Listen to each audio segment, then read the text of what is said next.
Welcome to your nightmare, bitch. It's time for another exciting episode of Hey, did you see this one?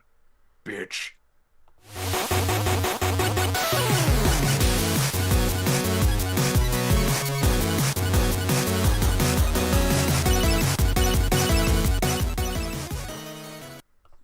Oh my gosh, ladies Welcome to prime time, bitch. ladies and gentlemen and everything in between.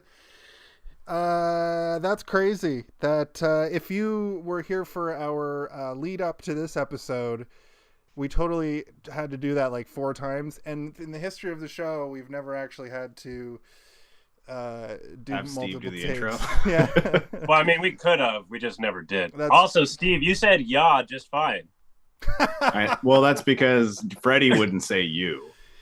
If you don't know what we're talking about, we're going through some branding stuff right now, and we want to change it all over to "Hey, did you see this one?" But we're allowed to say, "Hey, did you see this one?" Anyway, welcome to the show this week. We're talking about Freddy Krueger 3. That's the name of the movie, and your host this week is Kaylin. Woo! Woo! Thank you. Yes, that is right. I will be your host this week, joined by my fellow co-hosts, Jason and Steven, and we are taking a look through the Grimoire of Familiar Killers. What is this, chapter 1, 2, 3, 4, 5, 6, 7, 8? What is this, chapter 11, I guess? Yeah, 12, chapter 11, yes. Yeah. A Nightmare on Elm Street 3, Dream Warriors. Into the fire! And as we always do, we like to start things off with our first memories, first feelings from seeing this movie. Steven, would you do us the honor of sharing with us your first memories of this movie? Well, much like my other previous entries into the Grimoire of Familiar Killers, this was seen when I was doing the marathon watch-throughs in my teenage years of horror movies that were made either before I was born or when I was very young and too scared to watch them. And I don't have a solid memory of it, but I do have more clear memories of this one than I did for some of the other installments, particularly because this is the movie where they fight back in their dreams. They have dream powers, and that's pretty cool to me.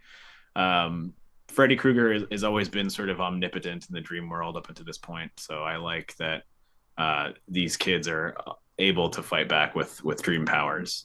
Even though the second movie is kind of like non-dreamy, it's more possessing and weird stuff. But this one starts to lay the groundwork, the rules. And that's the one thing that kind of stood out to me thinking back to the first time that I watched it. I was like, wait a minute, you can like manifest magic powers and flying and, you know, if you're an idiot, just a cool hairdo and some knives. I have some nitpick about those rules, but we'll get to them when we get to them. Well, this is the one that starts to lay the groundwork for the rules. It's not like full ironclad rules, because the Freddy movies don't have those, bitch.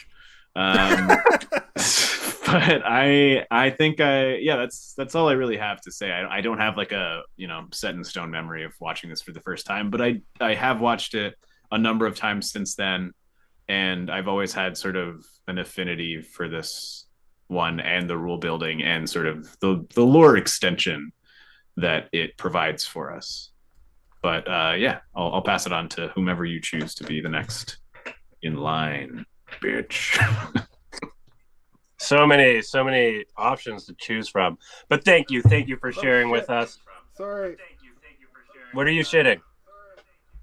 Are we not recording? Yeah, no, we are. I hit a button and I'm trying to... Anyway, go ahead. Sorry.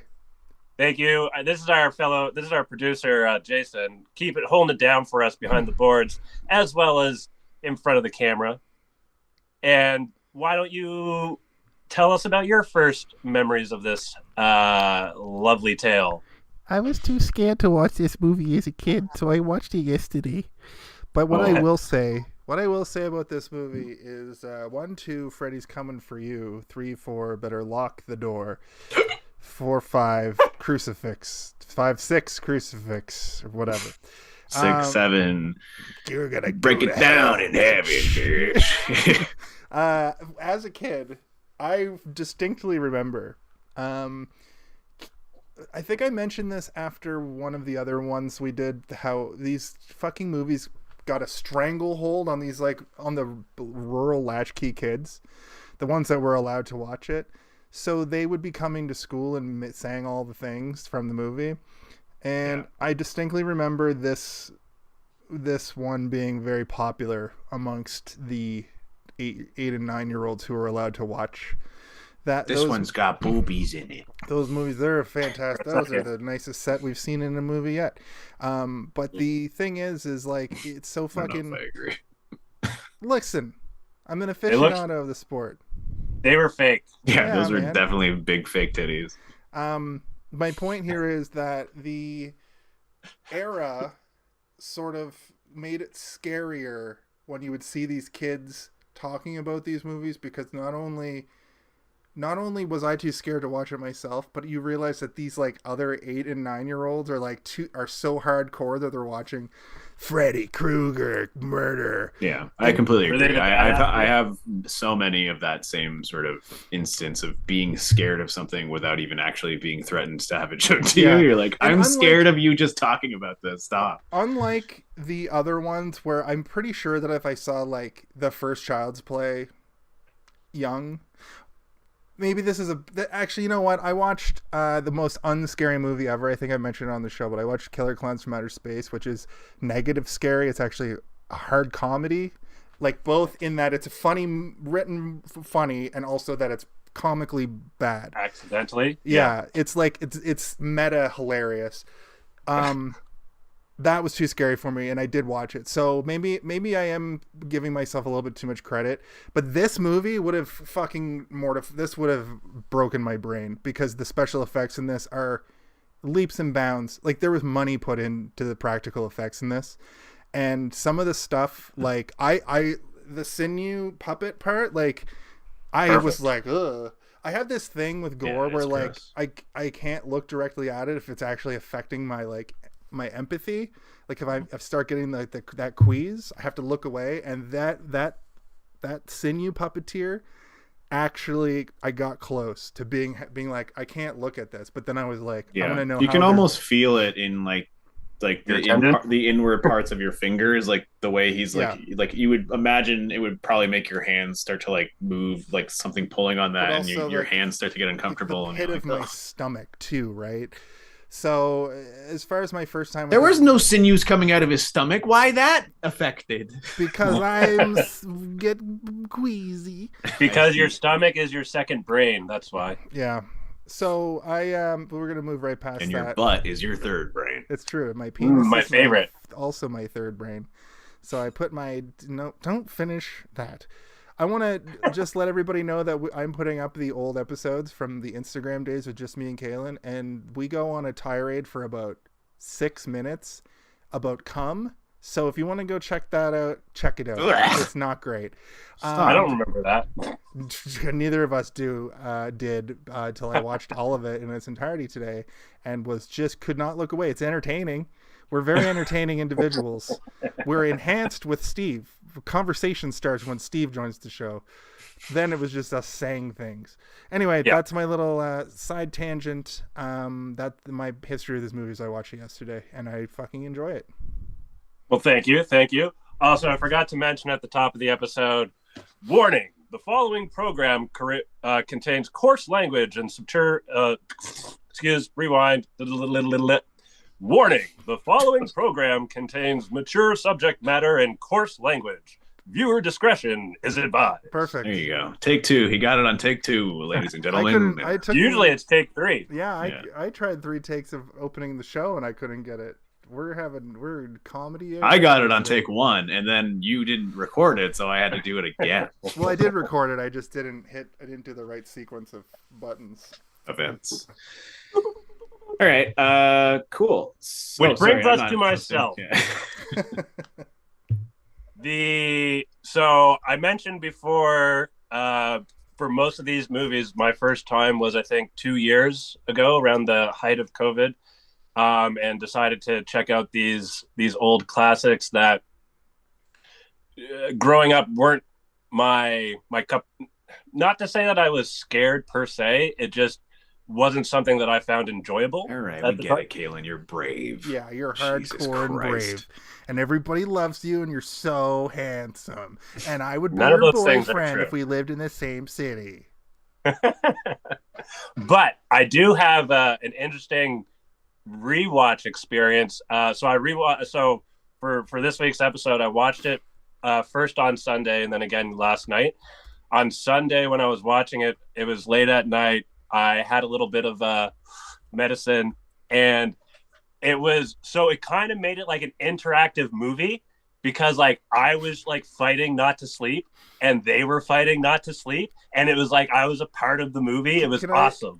Can I just interject with something? Last night I was like, I'm gonna hit my my medicine vape, and I almost did it, and then I was like, you know what, if I hit that, I'm gonna fucking freak, because this movie is like good.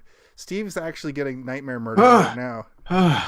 Did you make it? Did you get it? Did you kill the Someone dream? just touched my genitalia. Well, that's not Freddy. That's Freaky. That's freaky. Freaky Krueger. It's me, Freaky, and I'm coming for your genitalia in your sleep. He's just so gay. Just like No, he's not. He goes for everybody's Freddy? genitalia. well, you did it. I mean, he does go after Joey first. You did a stereotype voice there. Actually, though, I guess he Steve. didn't go after him first, but You did the B-52's lead singer voice, which is like, I'm coming for your genitalia. everyone had matching dicks. Okay. All right. also shout out to Penis Freddy. That comes up later. We'll get to that. So quick little rundown of this movie, though. I don't just sometimes know. don't know what the fuck's going on. I in get this what he podcast. says. I don't know if it was. You know what I'm it's more talking of a about. Snake, but okay. You know what I'm talking about, bitch. Tentacle or just a really long neck. When he's like a big snake and he comes in and he looks like a big cock? Yeah. He looks like a big veiny phallus. Okay, well, you see what you want to. Yeah. In a Rorschach painting. You can say dick on the podcast. It's fine. Or cock even. Or if you want. penis. I know. I said the warning at the Or beginning. wiener. That's my favorite one. But yes, we're back for the Wiener. third installment of Freddy's Nightmares, but this time, as Steve said, our heroes have the ability to fight back. We are introduced to Kristen and her mother. She's having bad nightmares and has a bit of an episode in the bathroom and gets sent to the loony house.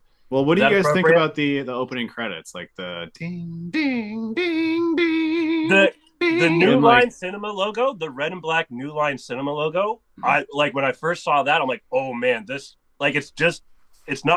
it was awesome. Like, wait till you see Freddy versus Jason when it's like the ladder or the film reel's flying and it just like goes from purple to red and you're like, oh my god, this That is sounds sick. The Yeah. New Line Cinema logo as a kid was like, there's a couple of those like Ninja logos Turtles. that were super exciting. You knew Yeah. you The were about Mask. to watch a banger. Yeah, but like that's the tone. the opposite Actually, I of it- believe the man who directed this movie also directed The Mask. The- Just in case you were wondering. that's awesome. That's pretty I awesome. can see that. The opposite of that though is now when the Sony logo comes up, I'm like, ugh. So Yeah. Good or Platinum bad? Dunes. I get mad at Platinum Dunes because I always are like, this movie's opening in a desert? What the fuck? And then I'm like, oh no, they're just playing the music of the movie over the Platinum Dunes logo. no. I kind of like the Scott Free one with the guy running away and then flying into a bird or whatever. Yeah, that's because you're about to watch a good movie because it's directed Yeah, I by thought that's what we Ridley were talking Scott. about. I thought we were talking about logos that are preparing us for a good movie. Fuck me up with this. Fuck me up with Sure. the A24 logo, and I know that it's going to be a banger. The Cinema One. Was it Cinema One? E1, Entertainment One. Yeah, one of them is like, this is going to be hit or miss. But Oh, New Line, Sabian or whatever. You see No, no, Sabian, no. you better run for the hills, boy. it's like Cinema One or Movie One. What's the river one with the R? Riverside or something? Arr, pirate movies. My apologies. Back to the arm tracks. So, Ew. no, is that not the tracks code? I don't like that you're using that, but okay, it's fine. It works. After that whole Only movie for about a this junkie, episode. yeah, with her fucking, oh my god, those tracks were amazing. They were like dude. mouths just like fiending for it. Give me the blue juice. I want the blue juice in my arms. Also, she was the worst actor that I've ever seen in my entire life. I don't know, man. Nancy's pretty fucking bad. Nancy, if you watch New Nightmare, Nancy actually fucking kills it in that one. Where you're like, wow, you became a good actor somehow. Like, there's like multiple years in between. I remember her being passable in the first movie, but in this, she's like, No. I am now trying to act. She's not passable in the first one. Okay, You're really misremembering. I think it's just because she was young and stuff, so it was easier to kind of overlook. She gets better. I watched New Nightmare as well this week, and she is actually quite good as an actor in that movie. And you know, she doesn't act anymore. And I think she married like a special effects artist or something, so she still like lives in the industry and she does like cameos and stuff here and there, but like she doesn't need to really work. I think she made enough money off of these movies that she's like I just want to live. She's like a shopkeeper in Sharknado or some shit like that. No, she was in the Star Trek movie. Like her husband is like a very prolific special effects artist. She's in artist. real movies as bit part. Films, if you will. Films. Sorry, the makers of Sharknado 1 through 8 or whatever. I didn't mean to call your movie not a real movie, but I'm sure that they know that it's not a real movie. It's a bank that you put that are images. Some money pinata that you smash and get a little bit of money out every 3 years. Every time, yeah, you get more money than you paid for the pinata for. You're like, this pinata is worth this much, but there's probably way more inside of it. It's keeping Tara Reid alive. I thought she sedated. Was yeah, I was gonna say.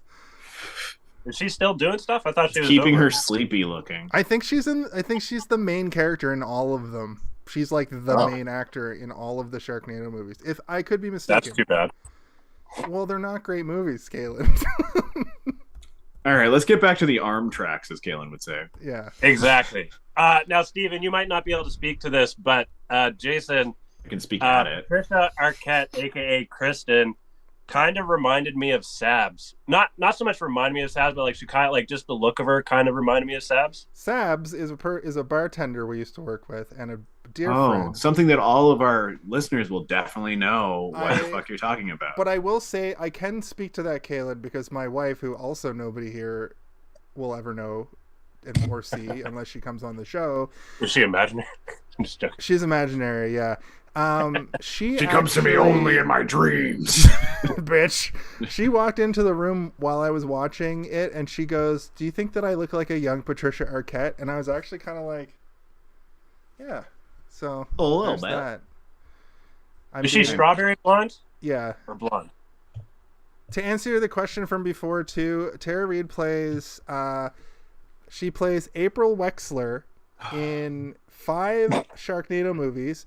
And then out of 6, I don't think the 6th one is out yet. But the funny thing, the reason I'm even bringing this up, because there's a funny thing. She played a character called Billie Jean between Sharknado 4 and 5 in a movie called Trailer Park Shark. So she was there a shark in it? She put out 3 shark movies between 2016 and 2017. So that gives you a little bit of insight on the kind of quality that we're working with here. I mean, that's kind of Steve, impressive. wake up! You're gonna get freaked. He's gonna kill you. This time he came for my bum bum. I'm gonna get your bum bum. It's me, Freaky. Everyone had matching bums. Okay, that's not true. Let's get back on track here about the movie we're talking about. Why are we talking about Tara Reid? She's not in this. She's not even in this. I don't know. But yeah, so we open with Kristen and her mother. Her mother's got a date. Doesn't have time for her daughter.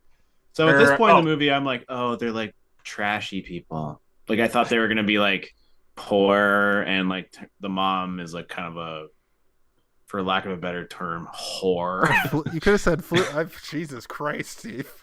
I was going to say floozy, and I felt a loose lady. I don't know. She's just looking for a man's warmth at night or some shit.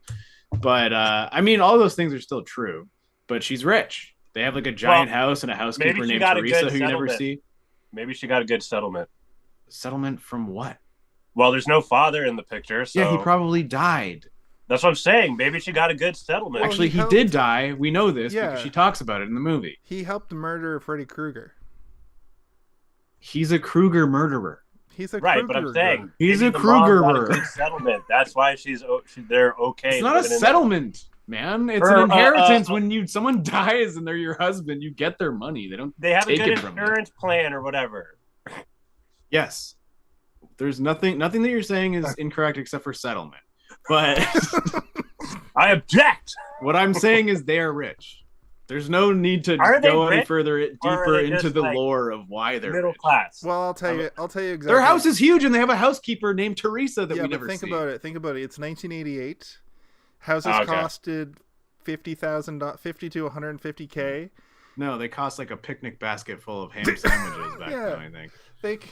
They cost one of those picnic baskets. Yeah, was that a callback to fruits Return to from Oz? Wizard of Oz. Return to Oz. I'm trying to say that my parents both had shit jobs in the 80s and were able to buy a house like Exactly. easily. Exactly. And I have a pretty good job right now, and I cannot afford to live in anything better than the shitty apartment I live in. My wife makes double what I make, and I make pretty good money. And we have when we move into our condo, we're gonna be house poor for a while till we. But everyone's house poor when they first get a new house. True, but like we make. Are we in a like- Freddy Krueger nightmare right now? He's going to be make- like, Did you file your tax return, bitch? That's gonna be the next one. and he's got a bunch of stamps on his finger. Like, he's like stamping paperwork. I do. Oh no, I sometimes was late with wonder my taxes. what the fuck is going on. How long did it take you guys to figure out it was paper mache? I knew immediately. As soon as she started sticking her hands in it and like putting it on the newspaper, I was like, oh, she's gooping up a So the newspaper project, a Basically when you see craft the project. newspaper. Yeah, I thought it was a cake at first. Yeah, Around this time, Yeah, batter or whatever. when I was a kid, a couple years later than this, they made us make paper mache shit all the time. I know, right? Why? All Yeah, the also- time. And I am whatever. I'm the kind of person, I think I've told you guys before, I hate when people like slurp on their fingers. And one thing that people will never do is slurp on their fingers if they're eating something that is not saucy with their hands. So I hated paper mache when I was a kid because everyone was just like gooey hands, and I'd be like walking around being like, "What do I do? How do I get this off me? And you I start don't like slurping it." your fingers. No, I didn't start slurping my fingers. I would get upset until I would like sometimes I would cry when I was little enough. I was like, I don't like it. My hands are gross and gooey. Yeah, I was a weird kid, but This is Maybe you need before we more had- newspaper. This is before we had modern psychiatry, so they just thought you were a weird little kid, but really you had problems you probably should have explored with a therapist. yeah, probably. And I'm slowly figuring that out now in my adult 30 life. years later. Yeah. 35 years later, Steve talked to his psychiatrist, and they said, "Oh, the reason you didn't like gooey fingers was this, this, and this." And I went, That actually explains a lot of other things, too. ding, ding. Yeah. That's right, folks. Mental health is real. Mental health is important. Make sure you take care of your mental health. If you need to see a therapist, there's options. They're there to help. Sometimes you might need to go through a couple before Are we you find the sponsored right by one. BetterHelp this week? I didn't know. Apparently. That sounded like literally they ad read that on fucking... Well, at least we know that if Don't we worry, ever do I've get seen a lot sponsored of by BetterHealth, that we can just toss it to Kalen and he can just drop it at the drop of a fedora. if It's Always Sunny podcast, they talk about it. The funny thing about BetterHelp, I hope that we never get them because I'm about to blow the lid off BetterHelp. They suck. They're not I know. good. They're a bad company. I tried. That's the one I tried first, and they were like, "So it's $250 an hour," and I was like, "What? I ain't got time for that. What?"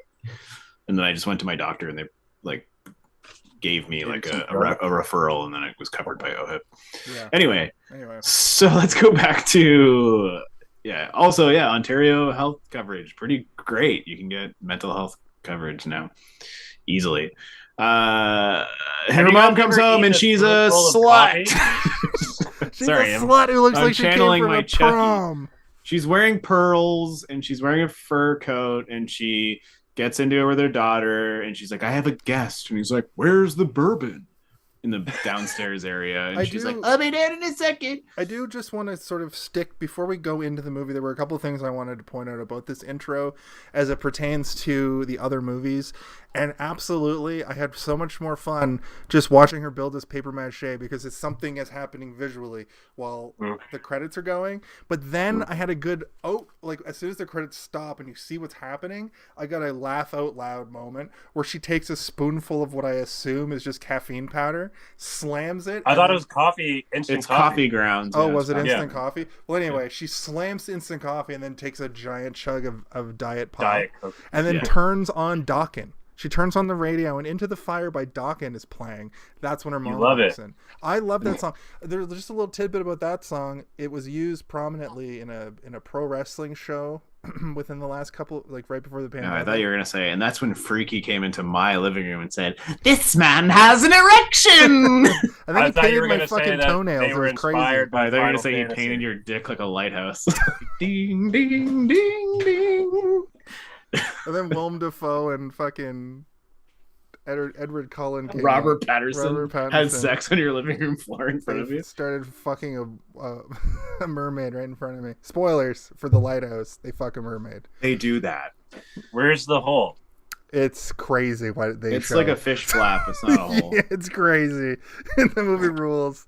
Shout out to A24 for that one too. Lighthouse actually was pretty good, actually. Yeah, I love that. Remember that shot where it's the lighthouse sideways and then it goes like that? And you're like, that's a dick. Yeah.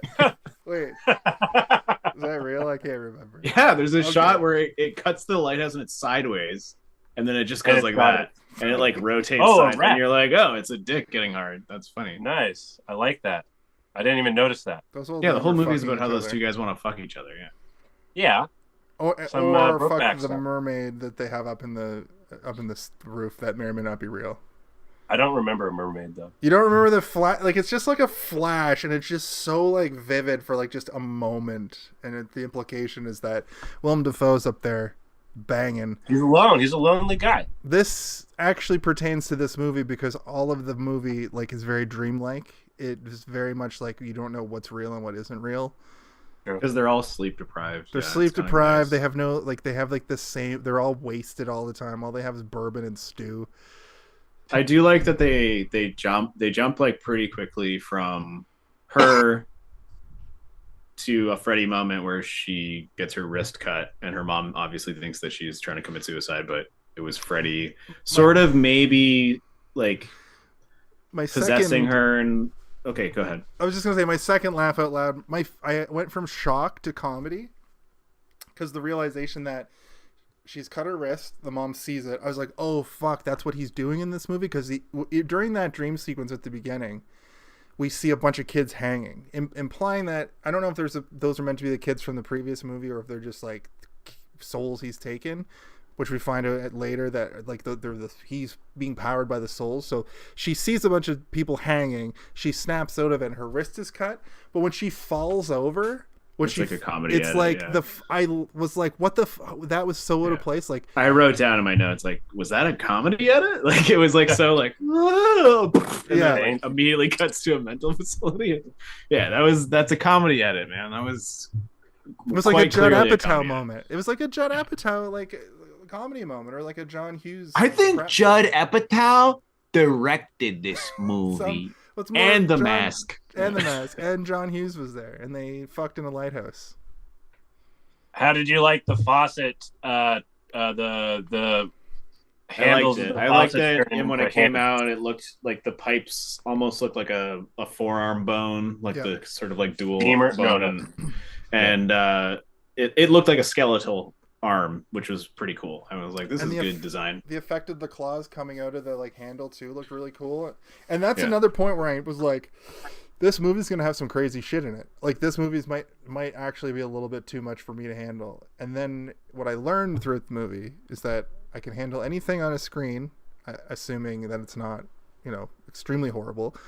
Yeah, as long as it does a good job without pushing it to the point that you're like you get that gaggy feeling in your throat and want to look away, or like grab at extremities on your body going like, oh god, that I understand how that might feel. Maybe like that's when I get finicky. That's why I can watch like extreme gore like Saw and stuff, because I'm like, I would never know what it feels like to saw my own foot off, so that I can't imagine that pain. So I'm like, this is not frightening to me. But if it's somebody getting their fingernails pulled backwards, I'm like, yeah. Here's a fun mental exercise for you to do the next time you watch a horror movie. Do you ever look at something and know, hey, I know what that would feel like on my tongue? Do that while you're watching a horror movie. Oh, like what it would taste like? Not taste. Like, you know how you can look at something and for some reason you can just like, you know what that would feel like on your tongue. Maybe even taste. I think paper cut? I can do both. I can taste and know what it would feel like. Yeah, most of the time, I can too. I know that my banister. It's because when I was a kid, I would walk around and lick everything because I was ding, ding, ding, ding, a weird kid. A weird kid. I think you're a weird adult. No, I'm normal.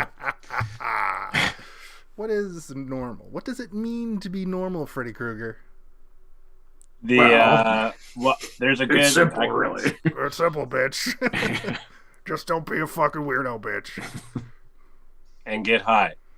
Get super high, so bitch. I guess we can kind of skip over the mom stuff, though it does come back later a couple times, but like we essentially revisit this entire sequence of events of the mom and the daughter in the bedroom, only it's like much nicer later. That's how you know it's fake. We get to the hospital and we immediately are introduced to a doctor and an orderly. The doctor played by Bill Maher and the orderly played by Morpheus. What? You're making a joke, right? Yeah, okay, good. I would never make a joke. Yeah, but Morpheus was true. Yeah, and the Neil being Bill Maher was funny because I was like, when I first saw him, I was like, what do I reckon? This dude and the guy that played Philip, he's like, new rule, Freddy Krueger can be brought into our reality if we hold on to him. New rule, we have dream powers now. That's me doing my Bill Maher impression. Also, I see. Snowflakes. Everyone's a snowflake. Everyone. Speaking of snowflakes, everyone is a snowflake. Except for me and my peers who are my age. I want to know about. Yeah, you used to be with it, and now you're just out of touch. You old forgot creep. what it was or whatever. I have a question about Philip though. Who is he? Craig Wasson. It's basically he looks like Bill Maher. That's why I thought said it. Kid? Oh, he kind of reminded me of what's his face, Rudy or whatever. Yeah, Philip. Philip looked like Rudy, but he also looked like Biff from. I have a hard time with all the names in this movie, so you guys are gonna need to tell me. Philip is the one with the tendons, the sleepwalking. Philip is the sculptor. First to die, yeah, okay. Yeah. That's what I call him. First to die. First to die. But yeah, so mom catches her in the bathroom, thinks she's being suicidal or whatever, so she goes to the institution. We get a kind of quick little brief introduction of our supporting cast characters. Yeah. I mean, I do have one question about that. Do you think that Freddy did that so that she would be placed in that hospital so that they would be all together so that he could like have fun torturing all of them together? I think he got interrupted. If the mom hadn't came in, then he would have killed, like she would have been killed for real. Okay. Yeah. Because I was like, wouldn't it be interesting if Freddy was like, I want to savor this bitch, and like was like trying to get them all pushed into the same hospital so that he could like torment them as a group, and maybe he'd get like more energy from it or whatever the fuck. I don't know why he does what he does, but like I assume it gives him the thrill of the energy of some kind. Yeah. I have a question for you guys though. What's up with the preppy kid Joey and the teardrop tattoo? Which disappears through. Disappears. Yeah, it's only there for the first moment of introduction. I introduction. made a note about that, and I was like, "Oh, so Joey's killed people in prison." But then I was like, "That's what I said." Was that thing a thing in 1988? Is that? I'm sure it was. It was probably like bred in the like 70s and 80s. That's what I was thinking. Was he trying to be cool, badass to impress the nurse? Here's another way I looked at it. I looked at it like he was the sad clown, but they never really explore the mute sad clown, because the sad clown is usually like mute or whatever. Right, but they don't. He never like. I guess through the movie he's a little bit jokey. He does like go like that while they're playing D&D at one point, but like. He was meant to be a sad clown, that was lost in the translation of his character, because him not talking in a movie where everybody has such a big personality Even though he's like the second to main character almost, he doesn't really, or he's like the person in distress character that they have to save. He doesn't. It's not that prominent because he never says any words, and he's not that like emotive when they show him. They show him on screen, and he's just kind of like most of the time. Maybe he's a bad actor. I think that's probably the answer. Yeah, he's probably not a great actor. He's a bad actor. They hired him because he's a little cutie or whatever, and they're like, you don't need to do much. You just need to like look panicked and scream, but not make any noise. And yeah. We also get the return of Nancy around this part as well. She comes in. Yeah, Nancy freaks out, and they're trying to inject her to make her sleep, and she's freaking out because she doesn't want to go to sleep. And then those screams were Patricia's screams ADR? I don't know, but they were aggravating for sure. She was, her scream. I have a feeling that when she went in to test for it, they were like, "Wow, this girl's got that scream queen scream. She's got it in spades." And then on film, it's just high pitched and bad. And then I would call it a screech, not a scream. And then her acting was a little like, she wasn't a bad actor, but I don't know to this day, I don't know what her accent is, because David Arquette does not have like a weird accent. She sounds like she's from Alabama, but also from Connecticut. I don't know what that accent is. She's always had it. It makes me like it. Maybe he was just better at getting rid of it or something. Yeah. I don't know where the Arquettes are from. Or if like sometimes like people when they act, they'll weirdly put on a different voice. Yeah. And it's so I was in a play one time, and there was this one person in the play, and it was The Crucible, which is the story of like the Salem witch trials and all that stuff. And I remember them. I played the judge in the play, and this one actor, she would come in and we would run through in rehearsal all of our lines, and we would just speak them because we were like just trying to memorize. We weren't trying to like be actors. And then when she would act, she would just do a British accent, and we're all like looking around being like, "Why the fuck are you doing the British accent? We're in fucking Boston." That's like a joke from like, that's hilarious, because that's like a joke from I'm Still Here. Jason, remember Joaquin Phoenix, I'm Still Here, and they're doing that like church play or whatever, and then one of the other actors in it was doing like a gangster accent or something like that. And he's like, I thought this was just like a little play. Like, why are you doing an accent? The other thing that I've noticed about that is people put on almost the mid-Atlantic accent right up until like the early 90s. Like, people still kind of talk like this in movies. Like, even the kids in this kind of have this a little bit when they're talking. And maybe Patricia Arquette that's what she's doing. Just that's the other thing, right? Is there was like an actory way of speaking, right?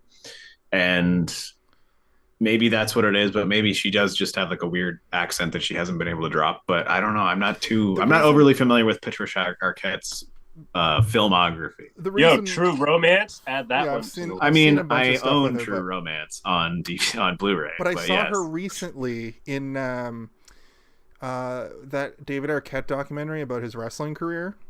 Oh, okay. And she's in it talking about like David Arquette's an idiot for doing this. He had one little stint when he was a young actor in the 90s, and I was trying to be a wrestler as like a fucking almost 50-year-old man. This is ridiculous. And she's like smoking a cigarette, and she's like, "My brother is a fucking fool." Exactly. He's a fucking maniac. She sounds like she does in this movie, just like 30 years later. And I lost a contact lens. Anyone seen it? Anyone see my contact lens? Like, Patricia, we're just in a room talking. Like, can you? You're just in a room. I'm living, darling. Living. You know how you find your contact lens? You like drop the second one. And I think we just found a new voice for Freaky. Whip it out, darling. Whip them all out. Wait, Kaylin, I want to hear what did you just say about if you ever lose your contact lens and you want to find it, just drop the second one and follow where it goes. Is that it? That's a joke, right? It's going way over my head though. No, it's or is it like funny wisdom? That's an old wives' tale, darling. Follow where it goes. Why? Because they have to stay a pair? What's the magnets in them? Well, because it'll potentially naturally fall the same way. What if you lost it like on the other side of the room? Yeah. Also, contacts can like just out of your eye, like, and go flying. in I any don't know direction. anything about contact. Well, when they dry out, they act like a suction. And if you've seen a dry suction, it unsuctions and like. I've seen those I've little seen a plastic dry half suction, circles. my dear. Ah, That's freaky. freaky. He loves Gotta a go. dry I have to go to suction. the washroom. I'll be right back. Okay. He loves a dry suction. Dude. What did you think of the white nun when you first saw her? Like, what went through your head? I saw a ghost. Listen. I know it's easy to say I predicted this and that without doing it on the fly, but as soon as she talked about the story of Freddy Krueger's mom, which we'll get to, can't really even say it in detail, I was like, oh, this is the ghost of Freddy Krueger's mom. Gotcha. I knew it, and I didn't action it. I didn't know it. I didn't say it to anybody because I was watching it alone. In my head, I said it. You can choose to think that I'm full of shit. That's fine. I believe you. Why would you lie to me? I Are don't you know. still talking about contact lenses? Yeah. No, we're talking about what he. Well, just what you thought ask of the white Steve nun. the same question the way you asked me. Just ask him the same question. Ask me it. So, what did you think when you saw the white nun for the first time? Oh, well, my first thought was because the doctor like turns and he looks directly in the camera and goes like this. Yeah. And so my first thought was, oh, there's a camera there. And then it goes through. It does sort of like that classic sort of horror where there's people walking, like far too many people walking at the same time through a corridor. And she's just standing there like, no, no, no, no, no, no. Wait. I thought you It were turned gonna do into the Home 1, Alone 2 for a Freddy's second. coming for you, and then it went into I couldn't Home remember the Alone. theme.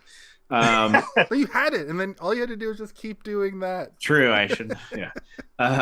And then I was like, ghost nun. She's a ghost, probably. She's probably going to be a ghost. And then when we see her later, he's talking to her.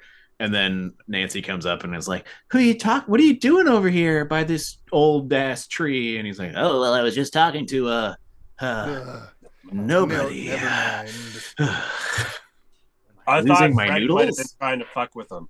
I The did nun for sure. was the nun, like she hit by the tree and she's like breathing silently, like, "I'm gonna fuck with this guy so hard until I reveal the secret of the son of 100 maniacs," or whatever the fuck. I it also was. thought that it might have been Freddy messing with him, but at that point, it isn't established that he can interact with the outside world yet. Right. We don't get that till the very Well, I end. mean, we can't have, really. we have Freddy 2 where he could, so. But he could possess people in He could jump that out of one. a dream into somebody and possess them. And then once he's Right. in somebody's body, he can like pull himself into the real world and then cause havoc or whatever. Listen, That's why Freddy 2 is like, I'm it gonna establishes all these weird rules Yeah. that do not continue through the rest of the series, that are not like, you have to pull him in yourself, I think, is where this movie kind of I like, think what happened is they made that second movie and like it didn't hit people the same way the first one did, so they doubled down and they did things in this one that made it a direct sequel to the first one. They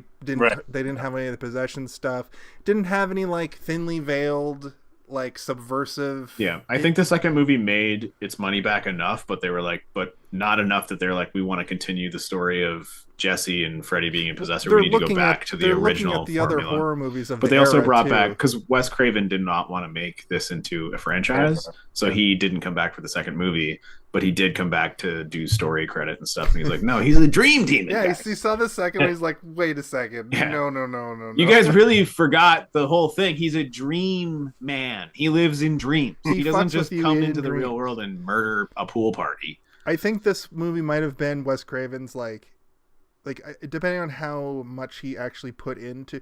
See, okay, so Ben was supposed to be on, but he's dead. He died. He Freddy got Fell asleep and he extremely never woke sick. up. He got extremely sick today, and he couldn't make it on. But there's a documentary about this movie. Apparently, it's also very good. And he watched it in preparation for this, so he could have spoken to this. But I imagine that the people who made this, along with Wes Craven, with the story credit, consulted him, much like, you know, when they couldn't make any more Game of Thrones because there was no more books. Wes Craven wrote this movie. Oh, he wrote this movie. Okay, my bad. I imagine that he at one point he was like, I'm going to make a sequel. This is what I want the sequel to be. Then he was like, I don't want it to be a franchise, and left for the second movie.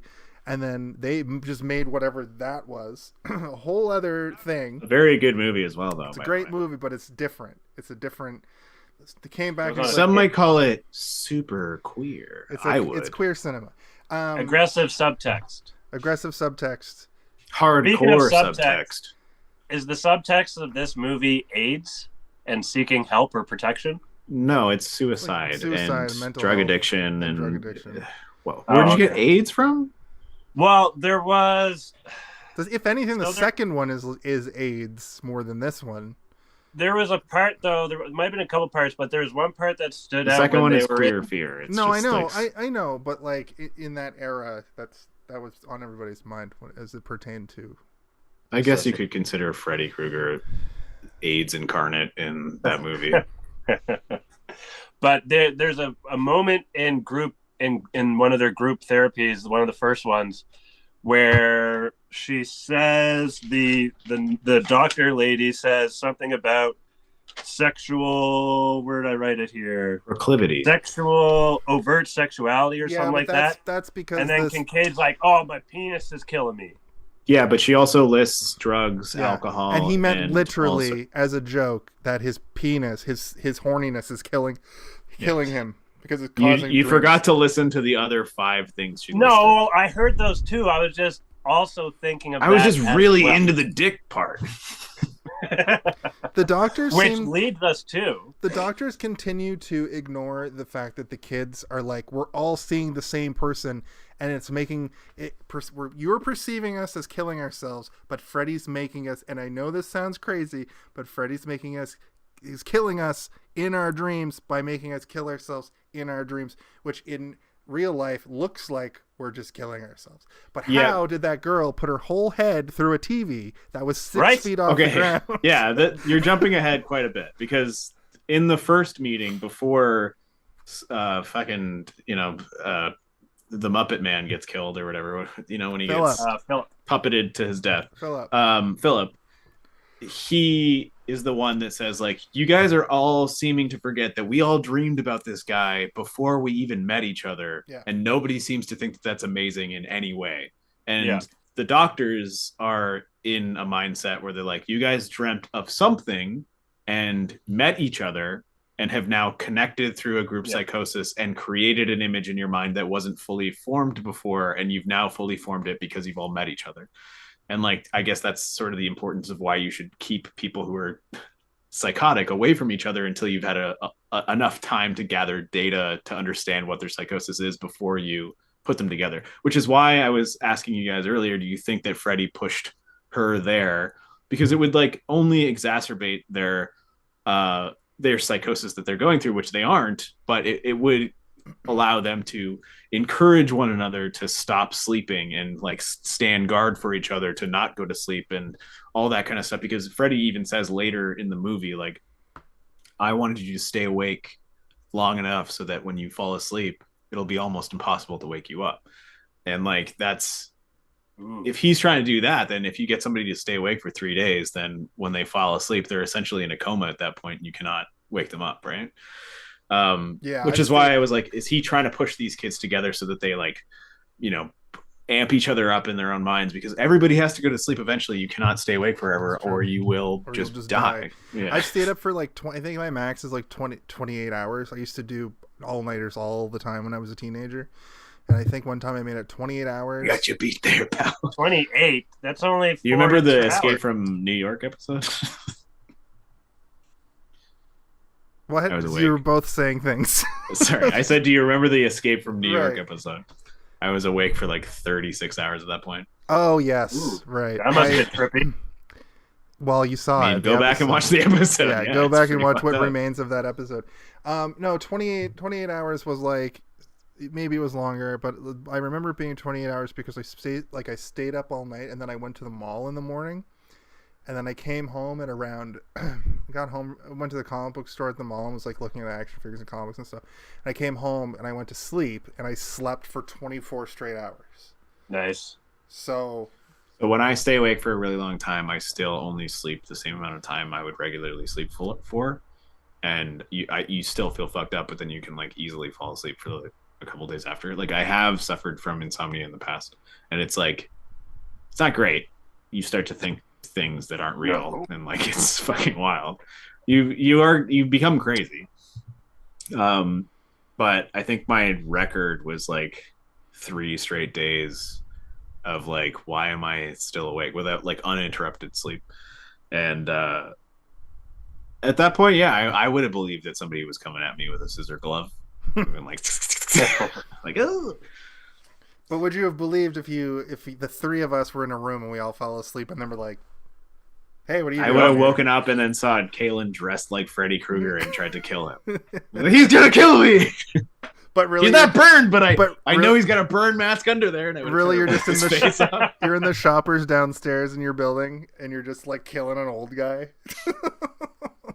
You're not gonna get me, Kalen. I'm like yelling at this old man as I'm stabbing him with like knitting needles. Hey, that happened before.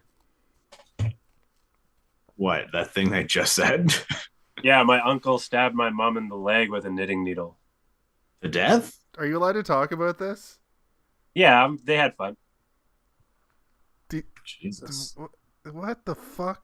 What in the rural? Anyway, I was gonna say that I have the opposite problem of all of these kids, where they're like trying to stay awake, whereas I'm like often trying to go to sleep, and I I would go have to sleep. If Freddy can only attack at night, I would have no problem with this challenge.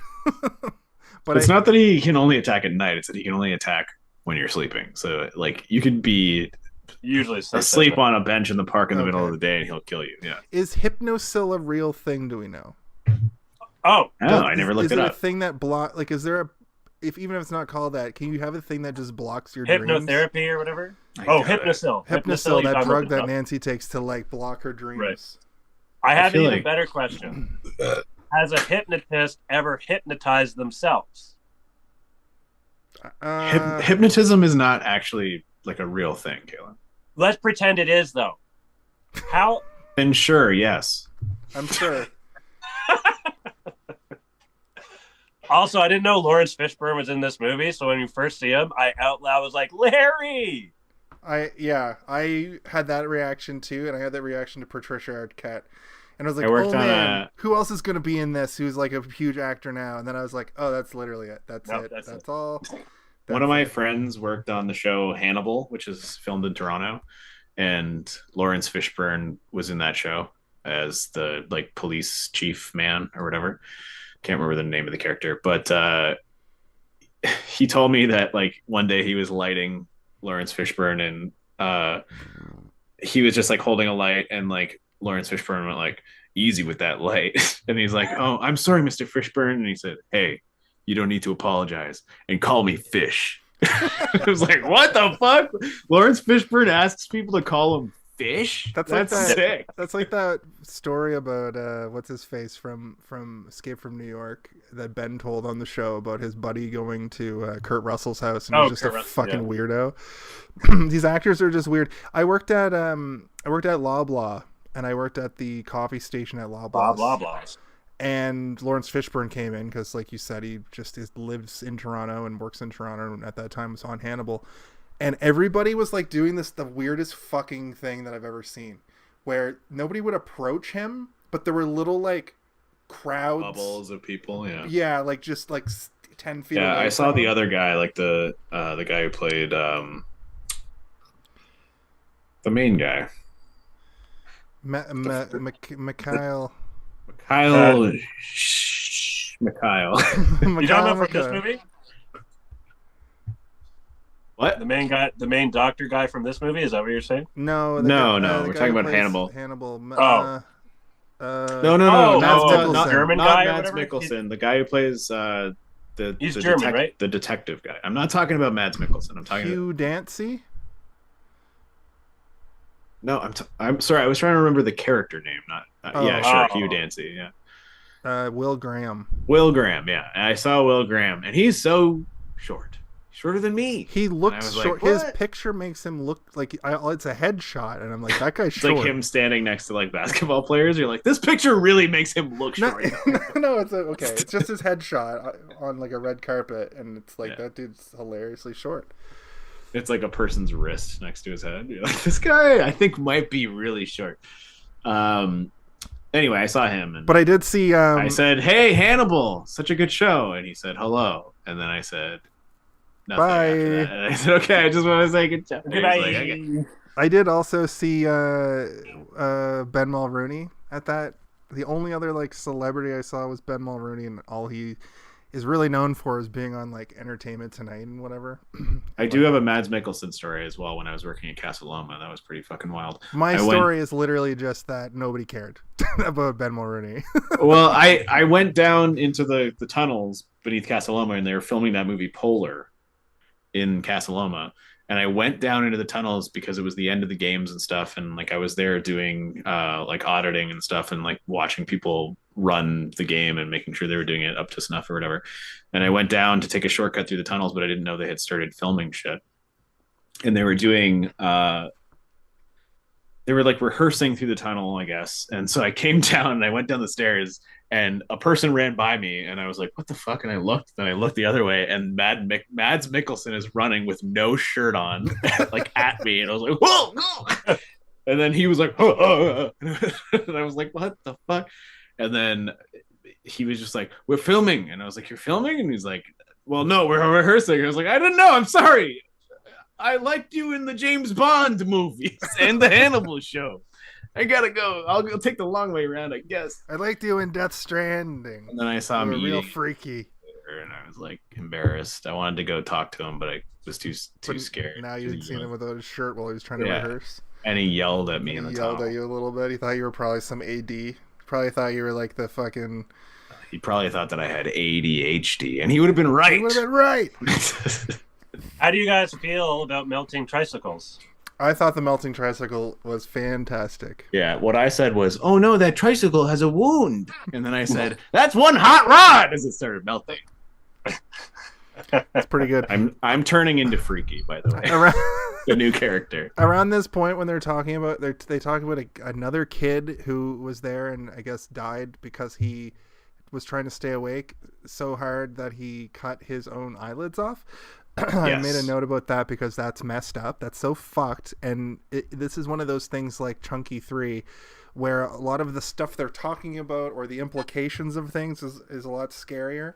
But so then, that's a thing. Mm-hmm. Freddy just starts doing Freddy shit and you're like, oh, that's way scarier when he's actually... Yeah, Freddy. So that the eyelid thing is a thing that Wes Craven put into this and he wanted to actually show that. I think he wanted that to be like the cold open kind of thing. Is this kid like with like no eyelids? That'd be dope. Dying or whatever, killing himself. And I think that the process was going to be like he is running and the orderlies are chasing him and like he's running away from Freddy or whatever, and then he dies and we never see Freddy, and then it's going to be like it looks like he killed himself, which would have been a really good cold open.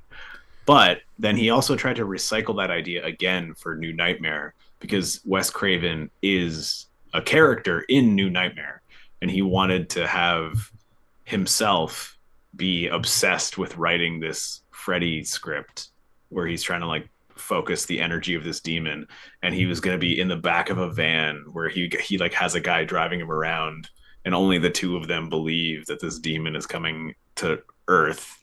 And he's cut his own eyelids off, and he has like a computer in the back of a van, and he's just like constantly writing a script with no eyelids, like ah. And I'm like, that is so fucking cool. Like Wes Craven is maybe the most creative sick fuck that I've ever like heard of in my life. Like he loves his creepy shit, and he made all the Scream movies too. He got real meta after he made New Nightmare. He was like, I'm gonna try and take because he was trying to make the meta thing work with New Nightmare, and then he was like, I'm gonna just make a whole new franchise based around the idea of meta horror movies. And it worked for sure. Yeah, they just are releasing a new one like this week. I think a new one came out. I know people that have seen it. Jenna Ortega. She's the new like Courtney Cox character, right? She's the one being tortured, or I guess it's Selma Blair. I wouldn't call her the Courtney Cox character. Maybe the Neve Campbell, or Selma Blair. She's the new Sydney or whatever.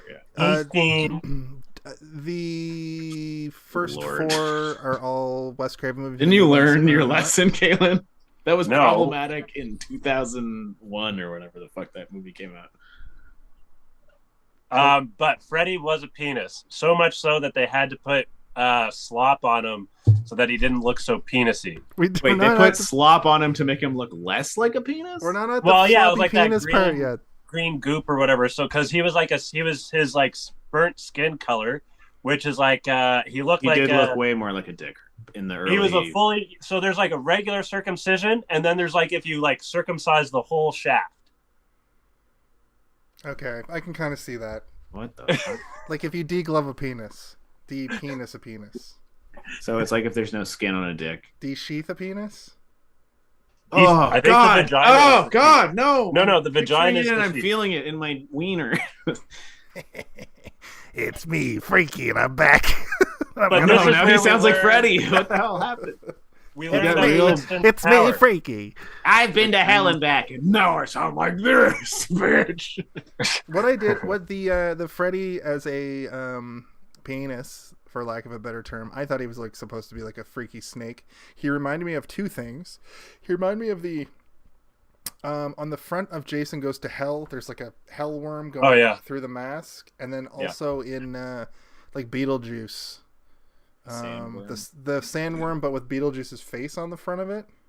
Yeah, that's what Those, well, I mean, it's a snake with a the person's face in the front, so that's obvious. That's a fair comparison. So I didn't immediately go to penis though, because okay, Freddy's- but what Freddy's- Kaylin's saying is that it in early production, Right. it looked way more like a dick. Freddy- And they had to like scale it back because they're like, this is just a giant dick, and they were like, yeah, perfect. Freddy's a pervert. Freddy That's what I'm later talking about. does have a bit of like he's a pervert, kind of like a weird pervert character, and in this movie it's very subtle.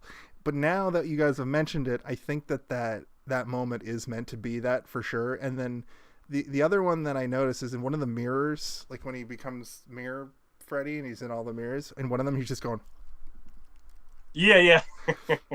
yeah. And I was like, oh, Frankie. he's a weird pervert. Frankie's a real piece But I of think shit. it's like a mismemory that he he just murdered kids. You might be thinking so- of the new Nightmare on Elm Street, the reboot one. Well, the new one goes to the original script, which the original script of the first Nightmare on Elm Street, I almost said Before Christmas, was Jack Skellington is Jack Skellington's he a shows pedophile. He shows up on Chris Hansen Hardline, and it's not great. And he's like, I, Jack, the Pumpkin King. And he's like, have a seat. Have a seat. Have a You're seat right there. Jack the Pumpkin King? It says right here that you wanted me to gargle And your you balls. clearly here said you are aware that she's 13 years old. And he's like, no. Anyway, they gotta go. But we do learn of Kristen's dream powers. Hold on. So Okay. the original Nightmare on Elm Street had a lot of stuff that they had to pull back because of an incident that happened at the same time that they were in production of the movie. Something that happened in real life, which was like this ring of schools, or no, it was one school, sorry, but it had a whole bunch of teachers who somehow they all just like collectively got together and were like systematically molesting like the entire student body kind of thing. It was like somehow a whole school was just like made up of pedophiles, which seems impossible, but I guess it happened somehow. Well, once one got in, they probably told their friends like, "Hey." Well, they didn't I even think know. it was a preschool, and preschool you don't have to have any kind of teacher certificates. You don't have to go to college. You just have to be a person who is a certified caregiver, which means you can just like go to like a weekend class and learn CPR and just be like, I have a preschool now, and give me all your kids. And That's so still a thing. That can't still be like. I'm sure there's more rules in place now, right? yeah, there's like more licensing now, but like back then it was just like, you know, as long as you are a licensed caregiver, you can. So it was probably just like someone who was getting a bunch of weird, you know, creeps to come in and work there. Yeah. But that was being unveiled at the same time that they were producing the first movie. So they were like, okay, let's scale back the rapey stuff and just make him a murderer. And I would say to the benefit of the character and the franchise, because the fact that it's hard to laugh, even if he's doing Bugs Bunny shit in the later movies. It's hard to be like, oh yeah, also that he's a pedophile. Yeah, pedophile. That's like I watched the remake last night, and that's like the biggest issue with that movie is that like they lean so hard into that stuff. Where I'm like, I feel like you guys really missed the mark in terms of like, why do people like Freddy? They like him because he's like, I'm gonna fuck with you in your dreams. That's why they like him. They don't like him because he's like, I'm a child molester. Like, what the fuck? No one wants that part. Get rid of that part. That's the part you should have threw out the window immediately and just leaned into like he's a weirdo, funny, but also scary character. And I mean, like, it's still gross that he like murdered a bunch of kids, but it's not like story wise, it's less. You feel less gross about it. It's still. Well, I lay in bed last night after watching it, and I was like, how could they do a remake of Freddy where they don't lean into that aspect and have it be that weird, creepy shit? And my conclusion was that he would have had to have been taking revenge on the parents who took revenge on him, like a weird circle where like they did something to his child, so he did something to their children, and then they killed him for it. Like that's the only way that I see that working, where he can still be like a fun character that we kind of root for in terms of him murdering people, or like to watch him be a murderer, because you can't make him that vile and then expect to come back and make a duplicate franchise when they've already got Robert Englund, who's like perfect Freddy. Like that's the other hurdle, right? Is like, how do we get over that hurdle? And I don't even think the guy who played Freddy in the remake did a terrible job. I just think that like what he was working with was like, so you're a pervert again. He's like, God damn it, I play a pervert in every movie. And they're like, I know, that's why we picked you, you fucking pervert. Who is he? The guy, he's Rorschach from Watchmen. Oh, yeah. Oh, yes, I remember now. I remember. I can like picture him as Freddy in my head now. I'm gonna look him up. That's fucking great. The thing, just to kind of switch gears a little bit, I wanted to talk about, before I forget, I wanted to talk about how this movie, compared to the other two and compared to the other movies, feels less like even though it involves teens, it feels less like a teen movie because it's like darker. Like the cinematography is actually visually darker. It feels more like it looks visually like Predator 2, or it looks visually like Hellraiser. It's got that dark gradient, and that makes it feel more real. RoboCop, yeah, and I mean, in terms too. of narrative, the adults, Nancy and the other doctor, are not treating them like they're insane people. They're treating them like people.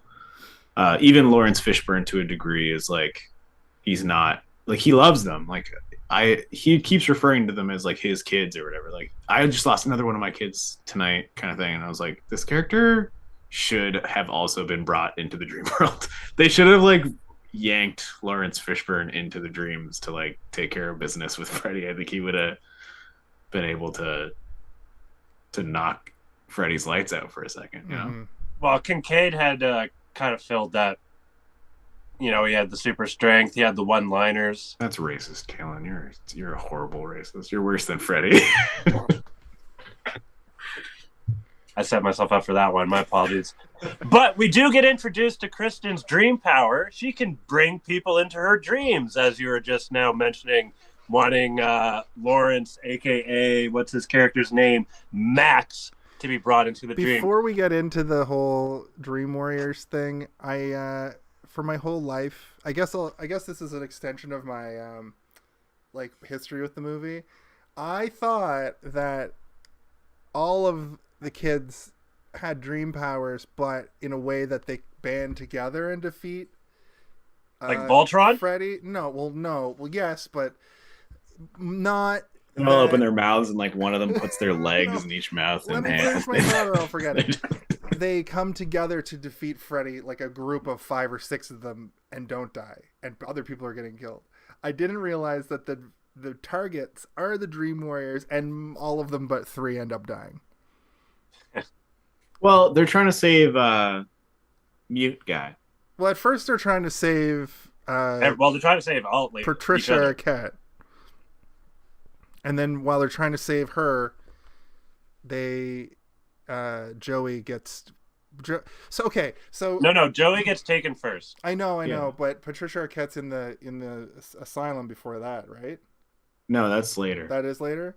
Yeah. Can I outline how hilariously simple each person's like trope is here? I mean, if you want to, yeah. I don't think we need to because it's Patricia Arquette, you can look at the poster and understand that shit. she does flips. Her power, she does Gymnastics, flips, yeah. but she can also bring people into dreams. Okay, Kincaid, wisecracking, Strong. and then strong. Okay, He bends the Teresa- chair, and then the doctor says, "Can you stop doing that? It's Yeah, unsettling." It's unsettling. Can you put that back, please? The junkie Can you girl unbend? That's is property damage. a juvenile delinquent junkie. Uses knives. But she's beautiful and bad. Yeah, she wants to be beautiful and bad. I'm going somewhere with this. The actor girl, we never see her power because she gets fucking eaten by a television. She got her big break in TV. Yeah, but she wants to be an actor. Her power is being burned by cigarette butts. Wheelchair kid, Dungeons and Dragons, because of course. Wizard. You can do Becomes wizard. the wizard master. Yeah. Silent kid, silent, dream power, horny. No, voice. No, you're right, Kalen. He doesn't know that he's in the dream world yet, so the dream is taking over They're all him. doing his things, but it's set up early in the movie. But that no, he has a but crush on that he nurse. left the room because know. the doctor's like, everybody take 5, and he leaves because he sees the nurse being like, Come with me. and then they start to realize they're in the dream world and they're displaying their powers. All the while, he's sucking on tits. Quick question: how old are each of those actors? Do you think? Like, how much of an age difference do you think there was? I don't think it was wide. I don't think it was wide enough for that not to be a weird moment. Okay. I saw a thing. Everybody pop on up. set was like, "This I don't know. could about Lucky be this. kid. problematic." Yeah. I saw a thing Lord. today that was like in weird science. There's a scene where they take a shower with the fully grown woman. Yep. And that's not great. They're still wearing their shorts. Are they? She's Yeah. fully naked, I assume. So they're all like in these types of things. Like it's usually a closed set. There's usually people there that they trust. If it's an underage actor, they usually have the parents there to like ensure that nothing weird is happening. Like, I know you make that face, but like that's how they get around it or whatever. They have the parents filling out contracts. The child is filling out contracts. It's fucked up. Hypothetically, It's really- that kid's 19. I don't. It's like late teens, and she's like maybe mid to Maybe late 25, but like, Yeah. how do you? like as real people. How I'm just kind of like I don't know wonder what the they how felt. do you what? What is the Actors, question? okay, so actors do have a thing that they have to like close off in their brain for these sorts of things. I Right. guess. Are you asking how do you not get an erection? Is that what you're No, asking? I'm asking how that situation isn't, since it's just like a thrown together horror movie, like we're just making movie here, how it's not closer to like an adult film where things are happening, but also you have to shut things off in your brain. I had some confusing feelings about that Suspended moment. That's all. disbelief. I'm just being honest. Yeah, it's I'm not gross. being I rude. think it's a gross scene I'm not that being maybe rude. It shouldn't was have been in the movie, it was or shocking. shouldn't have been as wildly explicit. Where she just Do you is know like, what it "Do you should like have been? my They should. They body?" also set up that pervert orderly who never gets paid off his due. He should Yeah. have just been in that scene and then been killed. If they wanted so badly to show those beautiful. I think the yayas. weirdest part about that scene to me is that they make out, and then he bites the tongue, and then he uses the tongue to tie the kid up, and then he's like, Well, but right? I wanted like a Freddy head on like that woman's body, like, he's Ooh. like his tits are out. Nurse That would have Freddy. been pretty fucking hilarious. That would have been. That would be hilarious. pretty funny. When that happened, though, I was like, "Oh, Joey, looks like you're a little tongue-tied." And then seconds later, Freddie said the exact same thing. I'm like, "Oh man, hire me as a script writer or something." But the thing is, Kalen is it's not. He's not supposed to be a genius exposition teller. He's making bad cartoon jokes. Yeah. So you hit the nail on the head, sure, but you hit the nail on the head that's bad cartoon adjacent, which is cool and it's funny. Yeah, I mean, I did the same thing in the bullseye thing Chucky in 3. Chucky last when week. when he shot the guy in the spine, and I went bullseye, and then immediately Chucky went bullseye. Yeah, exactly, Chucky. What I'm saying is, it made me feel good. Yeah, it made me feel good too when I yelled bullseye at the same time as Chucky. How did you like Nancy falling back and through the chair? That effect was actually probably good. the best part in the movie. I was like, that is cool. What a cool thing. So I wanted to bring this up too because there's another scene that looks really cool. Any digital or animated special effects in this movie look really cool. What the wizard laser beams look like the Ghostbuster beams kind of, but the balls when he's got the knocker going and then he knocks it again. Knockers. He knocks And balls. And balls is also funny. Balls is funny. But the balls just like leave the knocker. And they start floating around the room. I believe it's called Newton's Tommy Cradle knocker? or something. Newton's Cradle. They call it Newton's Cradle when you rub your balls on a woman's chest and then pull them off real quick. No, those are chestnuts. That's chestnuts. Tommy knockers also. What's that movie about? Anyway, remind me of Starman is what it reminded me of. When those balls are flying around the room, as they want to do, they look like cartoons. I thought that might have been extremely early CGI. No, it was just compositing. And you think it was just drawings of balls on the screen? It was like the E.T., but not as good. When all the shit's flying around the room in E.T. Or Poltergeist or whatever. E3? Starman. Starman, yeah. It's like it's a type of compositing. It doesn't look good. You can see they draw over like another frame. Yeah, people are like, oh, and they're just like meticulously moving a piece of shit around a frame of film or whatever. Okay, then the part of what I'm gonna say at the end is going to be omitted. I thought it was digital. I thought it was good digital effects. It's a type of digital. True. Early digital. I thought it was extremely early CGI because there would have been CGI being used at this point in very sparsely for a lot of money for all of the budget of a movie. Yeah. No, I think they spent the money wisely in this movie on a lot of the animatronics and shit, and I wish that they would continuously do that to this day, but they don't. CGI but I mean, be cheaper, But if you have the money, you can make CGI look just as That's good. True. But at the same time, there's a lot of big budget shows and movies that are putting animatronics in now, and people don't even realize it's animatronics anymore. They assume automatically it's CGI because they'll do digital touch-ups to make like CGI over a flesh lot of jiggle or whatever. There's when it's like a mostly a real robot, they'll like make flesh twitch and shit on like a This is a mild monster. This is a mild spoiler for The Last of Us. There's an animal in the final episode. I'm not going to say what it is because it's very pivotal to the plot. It's sort of pivotal. It's a bear, probably. It's not. Rabbit. No, fox. You'll never get it. Eagle. If you've never played lion. Last of Us, Dragon. you'll never get it. You won't get it. Jackal. Not Jackal. even close. Is it a jackal? Sloth. No. Anyway, animal in the episode looks like CGI. It was crazy. It looked like bad. It looked like not amazing CGI. You know how sometimes it's like that's good. Well, this is why I don't trust anybody's opinion anymore, because I remember the first time that somebody told me something was CGI when I knew it wasn't. And I looked them dead in their eye and I was like, you're wrong. That's real. This animal, and I was right, was the real part of the shot. They showed the shot later. Everything else around it was CGI. They were on like that's why it made it look weird. I think that's why it made it look weird. I couldn't believe it. It blew my mind. I was like, wow, I didn't even for a second think that. Well, that's like any time in Game of Thrones where they show a dire wolf and like they slow it down and it's a huge wolf and you're like, that wolf's fake. And it's like, no, nothing here is fake. They just composited two images together, and because your brain notices the difference, you assume one of them is fake, but they're both real. Yeah, and like the forced perspective of Gandalf and the Hobbits, all those scenes where he looks giant and they look tiny. But those look good.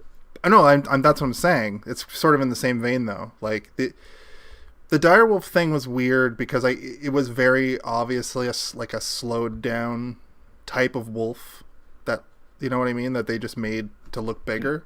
Timberwolf. Yeah. Similarly, though, like Gandalf being taller than Rudy. I mean, he Rudy. is, but I can't not call him Rudy. I watched all of like season 2 or 3 of Stranger Things going, hey, Rudy. Oh, I was like, who the fuck are you talking about? Aston. Yes, Samwise Gamgee, Mr. Frodo, An- potato, Aston. Sean boil Aston. them, fry them, stick them in stew. Yeah, there you go. I'm a movie reviewer, Sean Aston. This movie looked okay. We have another little group therapy session though, where we get to meet the characters a little more, get to kind of see their characteristics a little bit This more. is basically what I like. I just did that for us. I wanted to make that pervert joke, and you guys just walked all over it and didn't think it was funny. So I hope that when I listen to it back, I laugh at it. You will. You definitely will. Oh my god, it's just coming for me, eh? Is Freaky in there? It's me, Frankie. Am I in a freaky dream? Boogie. Freaky Boogie. You know, there's that movie that's coming out called The Boogeyman, or it is out. I wonder how different it is from like a Freddy Krueger thing. It's probably going to be trying to emulate the spookiness, but like they really need to. I think the Terrifier movies are trying to lean into the Freddy's stuff by making him like weird and I don't know, like charismatic to a degree that you're like, that's funny, but then it's also just horrifying gore. Yeah, I or whatever. think those movies are probably harken back to this like overly gory 80s movies that are just like a bloodbath. Like I haven't chainsaws seen through either of faces them, and stuff. but it's mostly because everybody just says how really gross they are that I'm like, I don't know if I just want to watch a gross movie. Or what you do is you wait 20 years till the special effects are so out of date that they won't affect you anymore.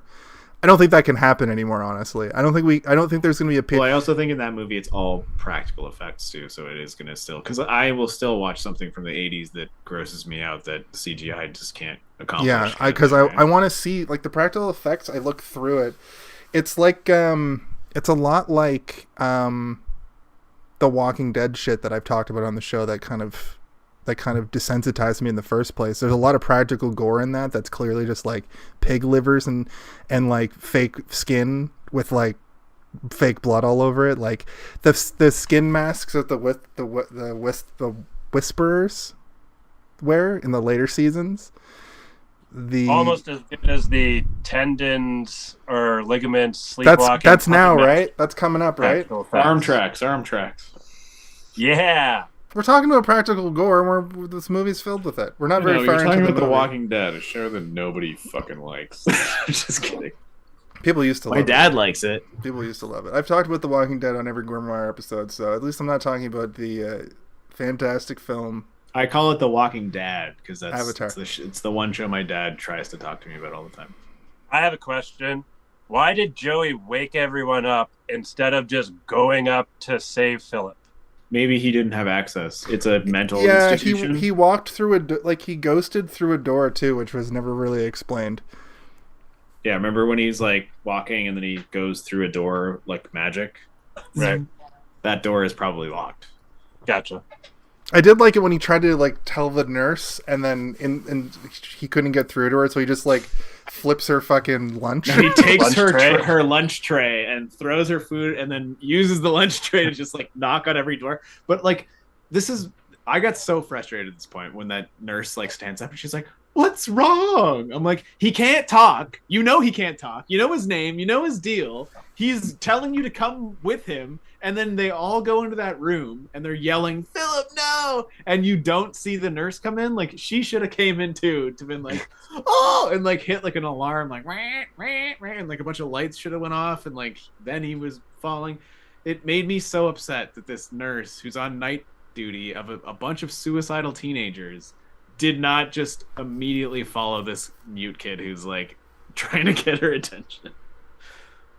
I don't know.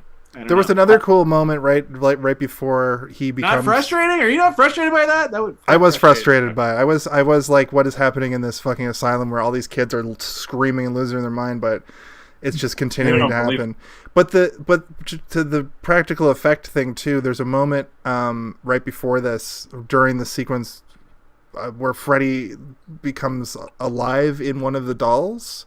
Oh, right. And the little stop motion moment, the claymation stop motion bit of him. I did mean to mention that I saw that part on TV as like a very young kid, and that freaked me the fuck out when he like hops down. He's like, and then grows, and then starts slashing him, and then it pulls down the sheet, and as he's like slicing the legs. And I immediately switched the channel. I thought he was doing something to his wiener, if I'm being honest. You thought he was doing something to his wiener? I thought he was. Oh my god! You're Frankie Booger. I'm Frankie Booger. Yeah. It's me, Frankie Booger, and I'm gonna touch your dick with my claw hands. What he actually did.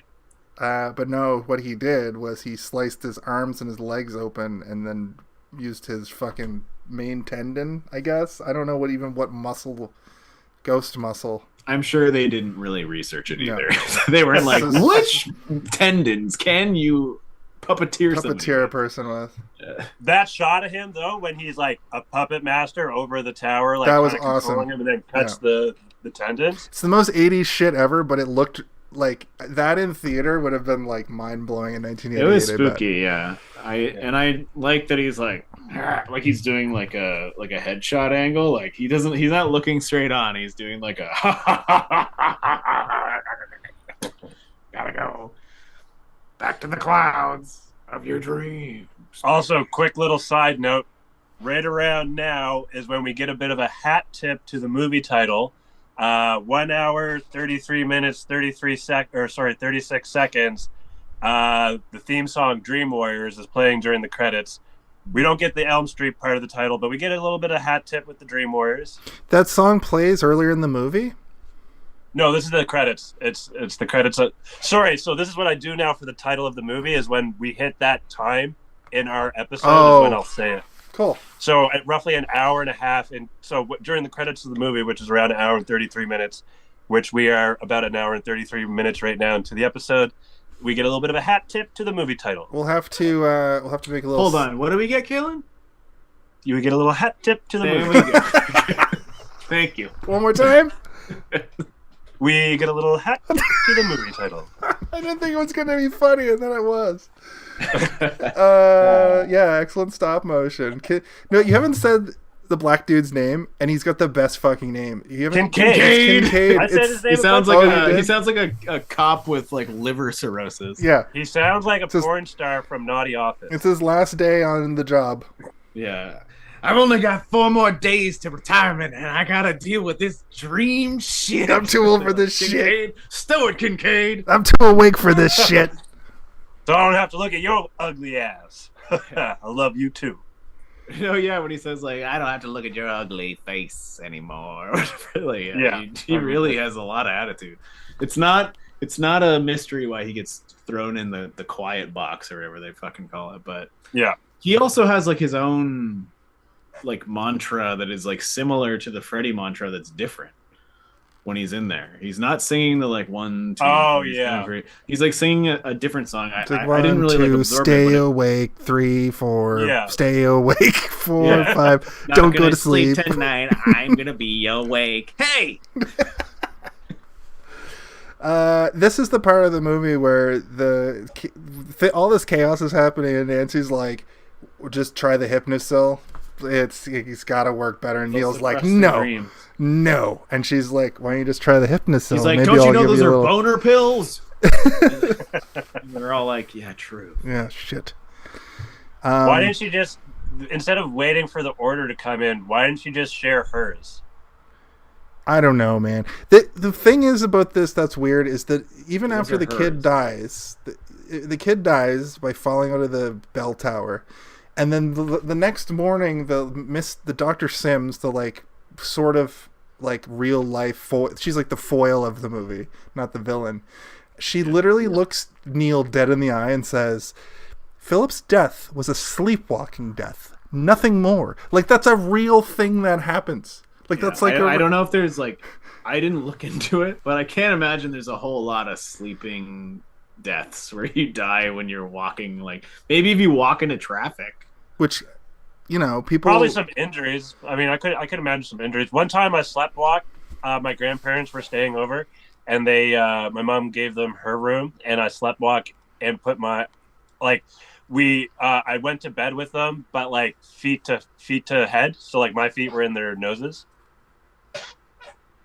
Yeah. Okay. You told I half used to a story. sleepwalk. I used to sleepwalk. Yeah, that sounds like you had more to tell, but I don't think you did. I used to sleepwalk all the time. Yeah, so did I as a kid. My dad tells these stories about like him being all wasted and like waking up in the night, and I'm just like standing at the end of their bed, like I'm like that, like a little kid. And he was watching all these movies at that time, so like he's like, oh, he's probably freaked out. Like, yeah. Oh my god! You're like 1, 2, Freddy's coming. You're like skip roping in his bedroom. And my name is literally Jason, and I'm small like Chucky. I'm all of the nightmares at the same time. Nice. My mom tells me one all the time where they would watch movies on Saturday nights, and I would sleepwalk all through the week, but I would probably go to their room or whatever and see that they weren't there, but I wasn't conscious enough to know what was going on, and I'd like sleepwalk into the basement and like sit on the couch and just watch whatever they were watching. But my mom said like we learned very quickly to not try and wake you up. And I was like, why? It's like, if we tried to wake you up, you would lose your mind. And I was like, what do you mean? And she's like, you would just like start screaming and like try and fight us and like run away, and like you would run into like the crawl space, or you'd run into the bathroom and lock the door.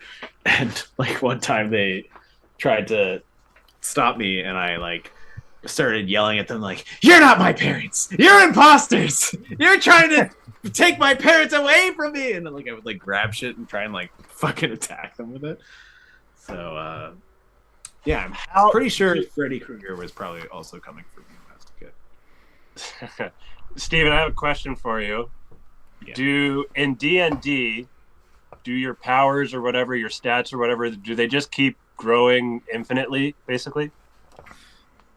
I mean, there is a level cap. There's like a max level in traditional. Level 20 is traditionally the level cap. You can go beyond with like house rules and stuff, but like by the time you're level 20, you're basically like a god. There's people that can destroy a whole building. There's a group of people that have a game that's been going for like 35 years, so I imagine that they're not just level 20. I mean, it might be that he's like really slowly progressing them. They're still level 11.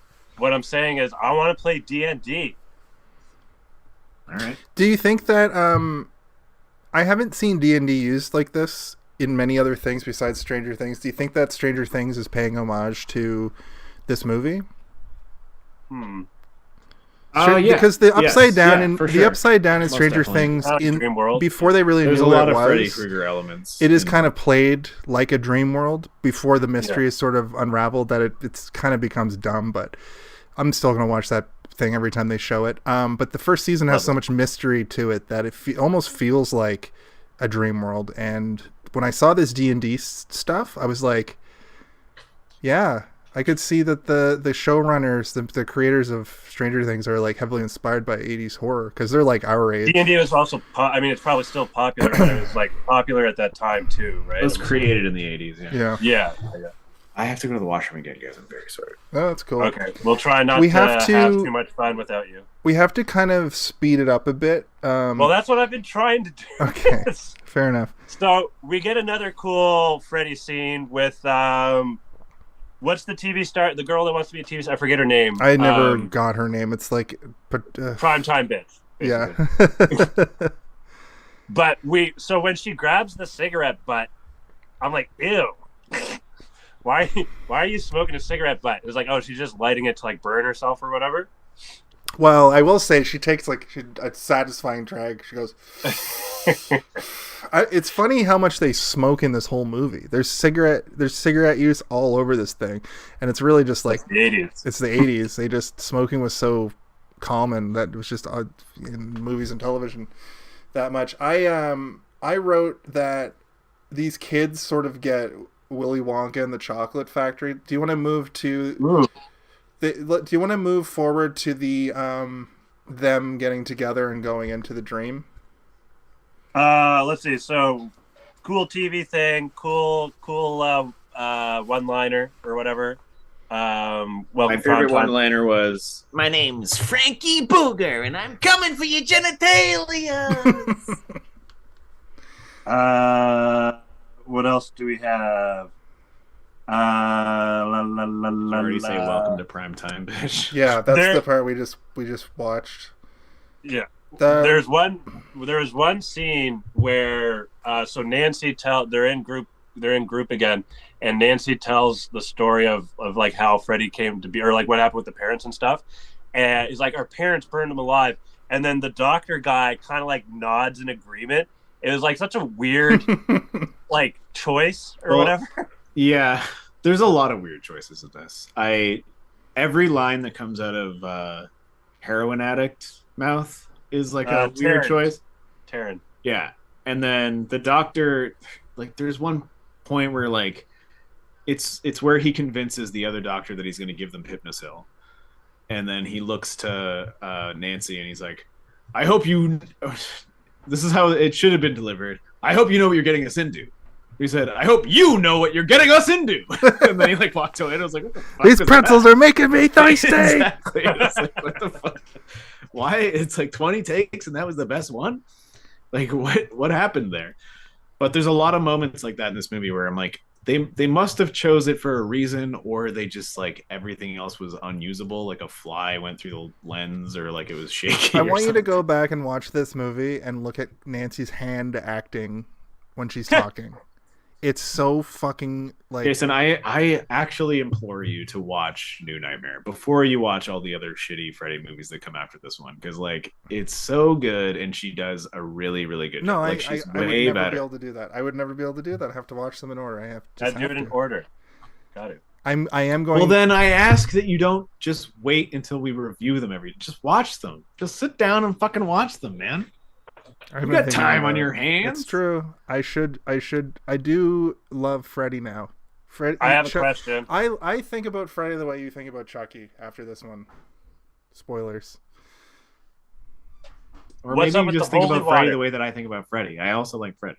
No, I know, but you found a new love for Chucky through these last reviewing these movies and watching the show and getting back into it. I am having that about Fred. Sorry, what were you gonna say, Kaylin? What's up with the holy water? It's water. It's holy. It's blessed. Yeah. As soon as I was watching that, I was like, "Oh no, holy water! Freddy Krueger's only weakness?" Right? Not being reversed. Does that ever come up again in any of the other ones? I don't know. His mom was a nun who got raped by 100 maniacs, which is kind of fucked up and like really fucked up. That was another one That's of those a lot moments. That Jesus Christ, Kaylin.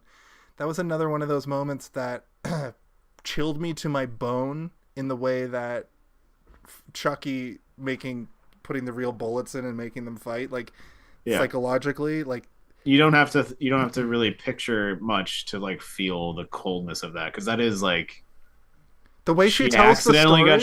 She accidentally got locked in. It's the holidays. She gets locked in with the worst maniacs that they had. Is hidden. And when they found her, she was barely alive because of all the things that were done to her. And then when the baby, then she was with child, and the baby that came out of it was a homicidal maniac who murders teenagers, who when gets killed by a bunch of parents, exacts revenge on their kids in their dreams. I just had like a moment in my mind, you know, when like somebody goes to like an abortion line and starts asking like really pointed questions to like abortion clinics. They should ask the question of Freddy's inception to them. Yeah. And be like, all right, assaulted by 100 hypothetical maniacs. Situation. A nun gets locked in a room with 100 maniacs. No, she wasn't a nun at that point. She was probably just... She was a nun. Oh, I thought Freddy's mom was a nun. I thought she just worked out... I didn't put together that she was a nun. But it was run by nuns. Yeah, that's She true. would have been a nun. And then on the tombstone it says her name is Mother whatever, Amanda Krueger.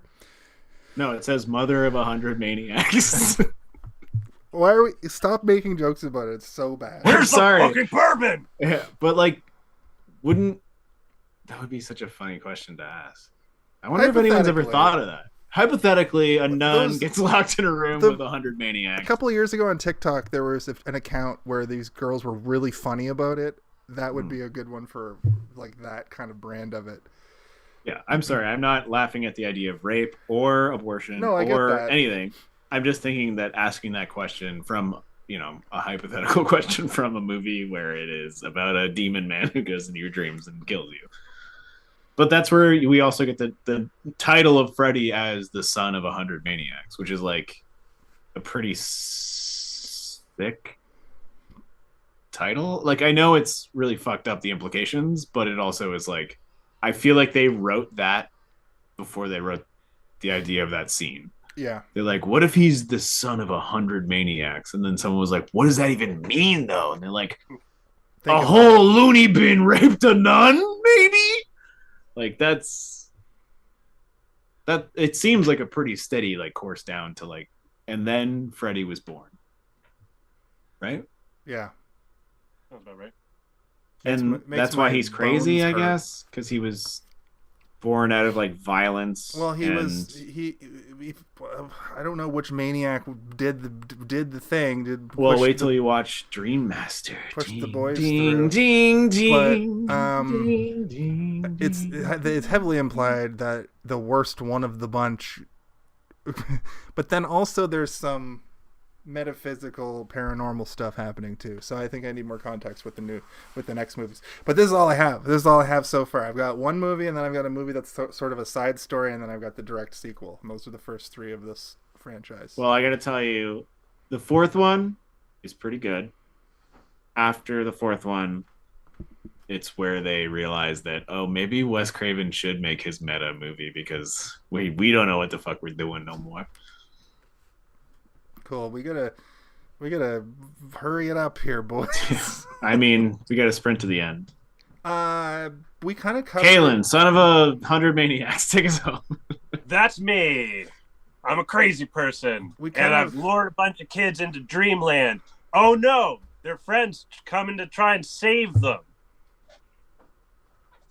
The perv friend, yeah, the mute who can't express his horniness without being like, here's a towel. Well, we already talked about this part. This whole next sequence is them figuring out their powers, and then Joey goes, okay, just very quick, what are your guys' dream powers? My dream power my dream power is that I have the ability to actually do horrible things to Freddy in his dreams. So inside the dream, I incept. Freddy doesn't sleep, man. No, but I'd figure out a way, because it's a power.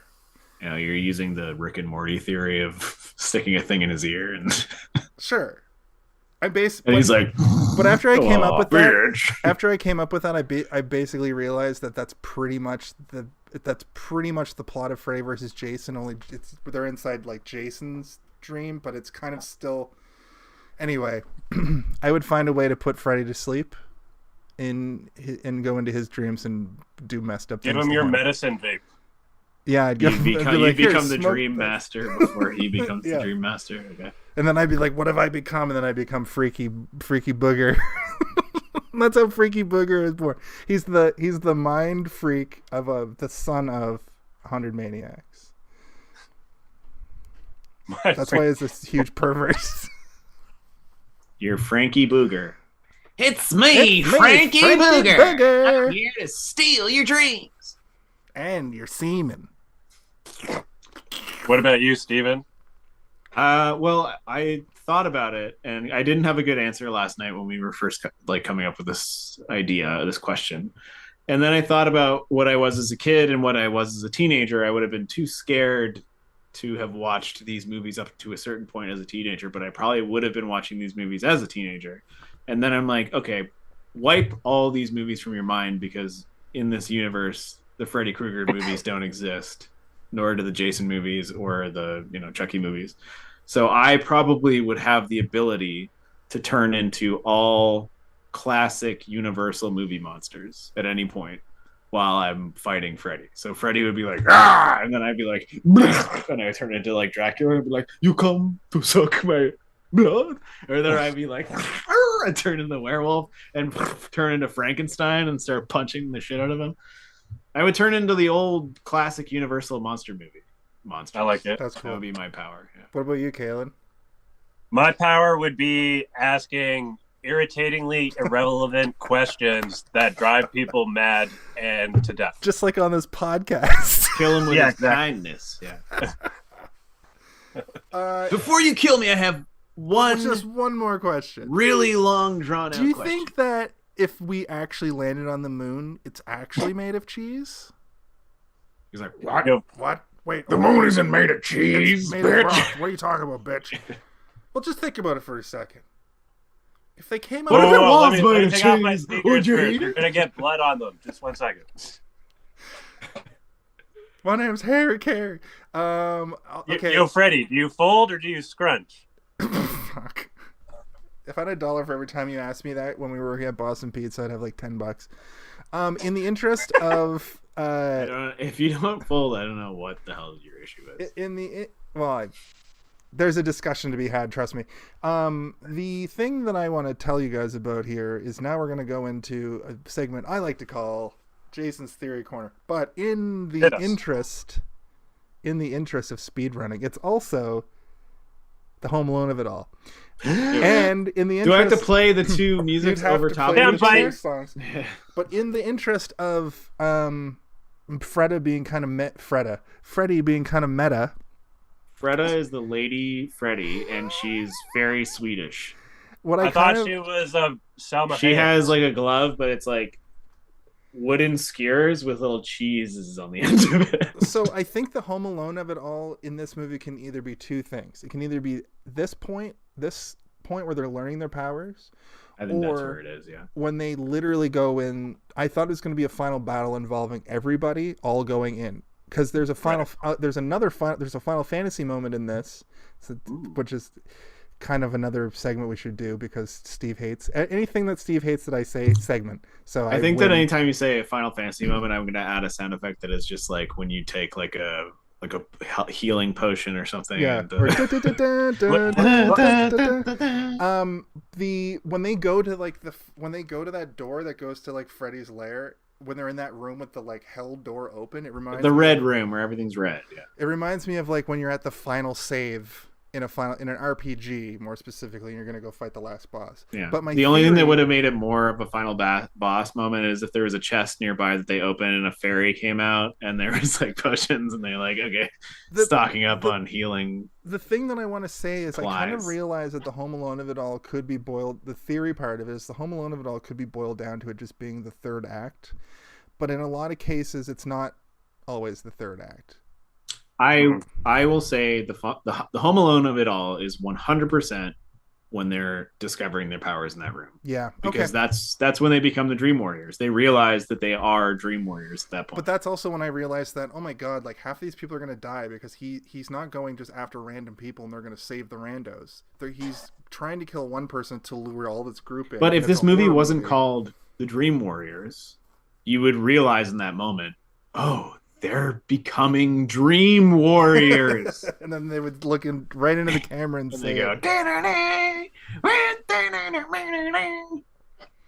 anyway, that was all I just speed ran all of my segments in like 1 minute. So you're welcome. Good Internet. job. Well, thank you. Almost as good as when the doctor and the cop father team up to fight Freddy's bones with holy water and a cross. Yeah. It makes sense. Don't question it. Moving on. I did like when he tries to steal the cross and the priest is like, "What the hell are you doing?" I just need this cross. Oh, here. He's like, "I'll give you my driver's license." And then the priest like looks at the driver's license for a very long time, and I was like, "Why is he staring at it for that long?" There was one time where I was working the door at Freeze, and someone gave me an ID from I don't remember where it was from, but I didn't know where to find the date of birth. So he was looking for the date of birth? Is that what you're saying? Yeah, I was looking at it for way too long, and I was like, "Oh shit, fuck it. Okay, here you go. You're good." That priest really and he's wanted like, to know how the date old of he birth's was. on the back, by the way. I'm like, "Oh shit, he caught me."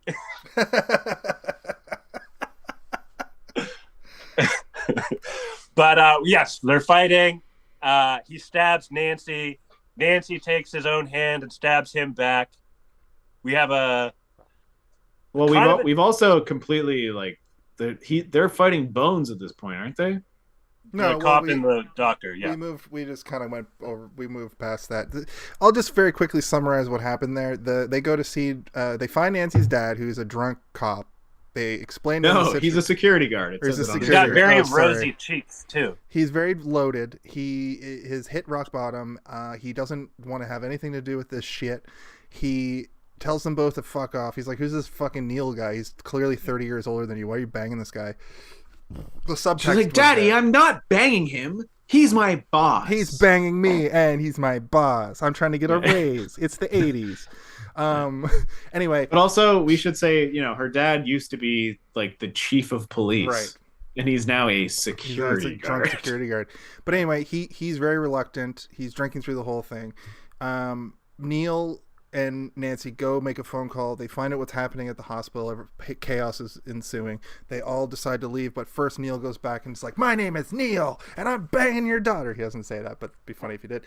And he convinces... Now we've met! Now we've met.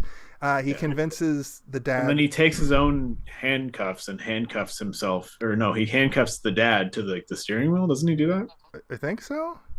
He does take the holy water bottle comes from him taking his... No, he takes the keys. He takes the keys and the dad goes, "Hey!" And then he takes the liquor and the dad goes, "Hey!" Yeah. And he's like, "You stay here." And he goes, "Oh."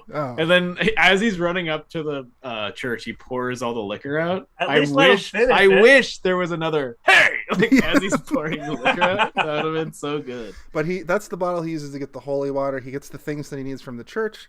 They go to the grave. It's a junkyard, like a car junkyard. That's where the bones are being kept because the dad knows where they took the bones after they burnt Freddy. I don't know why the fuck that this was. Well, he says MacGuffin. I knew that we knew that they would never find his bones in here because they hide it in the trunk of a random car. But that car, if you look at it, it looked really cool. It looked almost like if Freddy was a car, which was kind of looked like the first car, or looked like the car from the first movie. Actually. Yeah, at the end. I didn't actually consider that. It had a look. It had a stylized look to it. I noticed. Anyway. They kind of have like a very like the dad keeps kind of trying to leave and because he doesn't want to deal with the bones. He murdered this guy. Neil keeps catching him. Freddy's bones come to life. We get a very Army of Darkness skeleton situation. Yeah, the skeleton's like, "Come on, come on!" And it was really well done. It looked. It was very much a stop motion moment. The effect of a lot of people hate this moment, but I like it. I thought it looked great for that. It looks pretty good too. It was fine. I just didn't know Freddy could possess his bones. Apparently, he can if he's under duress. He can. Listen, leave the spirit world. This is when you were saying like the Freddy movies are pretty consistent. I was like, Kaylin, what do you mean by that? Because they are the most inconsistent movies I've ever watched. Anyway, his skeleton brains Neil with a shovel and throws him into the grave. That's a perfect grave that they were digging to put the bones in. We go back to that's when we go back to the final boss battle. Mm-hmm. Also, I can't remember if we were talking about it before the episode or if it was during, but Steven, your background picture there, the needle Freddy. Let's get high. Oh yeah, we didn't full on mention exactly what happens during that scene. Or any of the death scenes. Yeah, they're all right. They're pretty good. Like the wheelchair kid, he taunts him with the wheelchair and is trying to essentially mow him down with this big spiky wheelchair. And he's like, "When you wake up, you're gonna be back in the chair, bitch." and then this one, he's just like, "Why should we fight? We could be friends. Yeah. Remember when we were friends? Let's get high." He pulls out his needle fingers, and she's like, "Ah!" And she's more scared of the drugs than she is of him, which is relapse. Pretty cool. I like that idea, and I like that she's so willing to slice him up with the knives, and she's actually kind of holding her own in that knife fight because he's swiping at her. She's getting hit, but she's fighting him. Yeah. But then as soon as he pulls out the needle fingers, she's like, "Oh fuck, this guy." Kryptonite. Yeah, he knows how to get to me. Are those the only deaths during this final battle sequence? I think it's just the wizard and the needles. Yeah. But he does kill her by like we get shots of her arms and there's like little like mouths or like rushes up. Yeah. And he sticks those needles right in her arms and then it just cuts away. So and they never talk about it does her like again. a crazy like Yeah. do like this like special effect where her veins are all like bulging out on her head and stuff, and it looks really, really good. And as I was watching it, I was more intrigued, being like, how did they accomplish this? Rather than being like, I was like, how did they do that? I wonder. They wanted her head to explode, but they didn't have the budget for it. Yeah, that would have been grosser. That would have been super gross. I did also like that it was like an alley and like he was like, look familiar. Doesn't it look familiar to you? And she was like, yeah, but so do these. Like, let's fucking fight. She did have that moment earlier with the orderly too, where he comes up to her. He's like, "You want to go to Club Meth? We have all the pharmaceuticals you can get your hands on." Listen, I got the keys to the fucking kingdom over here. And the gross part about that's why I thought that this orderly should have done the gross sex stuff. Yeah, I think that there probably was a version of this script where both of the orderlies got taken into the dream. I absolutely believe this. I don't know if it's true, but like, because one orderly is so shit and gross and bad, and the other orderly is so good and cares about them so much, that there was probably a version where they pull both of those orderlies in, and one of them gets horribly murdered by Freddy, and the other one probably helps them out. Yeah. Yeah, Freddy as the nurse lures the dirtbag orderly, and then like you said, nurse body, Freddy head. Yeah, and then Lawrence Fishburne would probably just like, be like, "You're not gonna fucking take my kids, not again! Like, not these ones. They're mine. They're my friends." And like, he would come in and help, and then he would get killed or something. Like. Anyway, I'll save my thoughts about that. I forgot to mention, there's a funny line that Kincaid says at one point where he yells, "Where are you hiding, you burnt face pussy?" Yeah, I wrote that one down too. I like that. That is a good one. Yes, this is where the final battle opens up. So we've moved past this. I'm almost at the end of my notes now. Yeah. He reveals during the final battle that his power comes from killing kids and stealing their souls. There's a really cool effect where he moves his shirt and there's animatronic faces, I assume, that are representative of the people he's killed in this movie. I guess you'd probably have to like stop and look at it, but I imagine that those faces were and probably hold up a photo and be like, yeah. That's pure speculation, I suppose. Then, no, I mean, there's this exact amount of faces of the people that have been killed so far, so I think that's a pretty safe assumption. They get into a situation where they go into a hallway out of this room that's like a hall of mirrors, but it's like a mansion hallway, but has mirrors all over it, and Freddy's trying to pull the remaining kids into the mirrors. And then we get Joey's superpower. Yeah, and he screams. And Freddy's like, Ah! Which is such My only weakness, loud noises. Which is such a like end of a kids movie yeah. defeat, and then we get we're lulled into a false sense of security. I mean, I imagine when they wrote that, they wanted him to be like, yeah! Like at the end of the end, like all the mirrors shatter, and like Freddy's in the mirror being like, what the fuck? Like it shatters as well, like that's probably what they wanted, but they could only shatter one mirror. So during the scuffle with the bones, Nancy's dad gets like piked on like a piece of metal and dies. Yeah. So we get a moment after the kid saves the day, Joey saves the day, where he like comes in and he goes, "Nancy, I'm here. I've crossed I'm your over. daddy. I'm your daddy. I've crossed over." And they hug, and if you're an idiot, you think that's the end of the movie. If you've never seen a horror movie before or know any horror tropes and are stupid. But I mean, they are like leaning into the fantasy trope at this point. Yeah. So you're like, could it be? I fell for it. I actually fell for it. You thought that's how the movie was going to end? Kaylin, come on. The credits roll over them hugging. Yeah. It would have been cool if the credits rolled over them hugging, like, and then Freddy just like Ooh, that would be good. Yeah, Freddy I like that. breaks through, and then the meta horror starts there. That would have been cool. That's what they would do in a I like Freddy it. movie nowadays. And then that's when he makes Freddy stab himself. So Freddy stabs Nancy and then goes after Kristen, and then Nancy jumps on him or something, grabs his hand and makes him stab himself. Yeah. We get the funeral At the scene. funeral, and then it's revealed that Neil mother. finds the tombstone that says Amanda Krueger and mother, blah blah blah. And he was like, "Oh," and everybody at home is like, "Oh."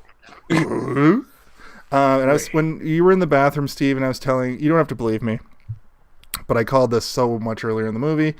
That I called it so early in the movie that I was confused by this. I was like, did we not know this? Anyway, that's pretty much. I don't like when that happens, where you call something so early that you think it's fact. Yeah. And then when it's revealed, you're like, yeah. Wait, what? Wait. Like, now I'm confused by the fact that I already knew this. But it's supposed to be a revelation for me.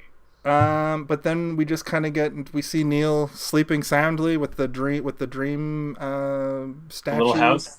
Yeah, in and the then the house. the lights turn on. And so, like, when the lights turned on, I was like, does this mean that Nancy is like a dream guardian? Is she like, protecting him? I heard Or- that there was a version of the ending where that was supposed to be. That was. That's how I implied. took it, where it's like Freddy might be trying to come for him, but she's now like a weird dream guardian where she's like, Yeah. I have the powers of dream protector or whatever. I can stop him from coming for you in your dreams, because he's like smiling, right? Like when he goes to sleep, he's already asleep and he's like has a smile on his face, which would indicate to us that he's having a nice dream. Is she freaky? Yep. But Freaky's good guy now, so she's just giving him the old Ghostbusters hello. That's when a ghost gives you a blowjob in an old Gettysburg castle.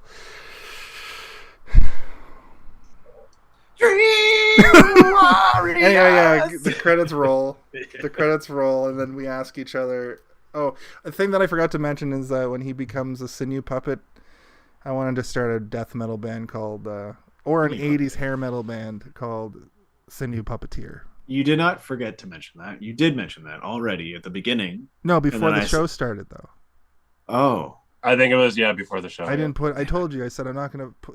I want to bring this up again later, and then I didn't bring it up when we were talking about it, and the time had passed.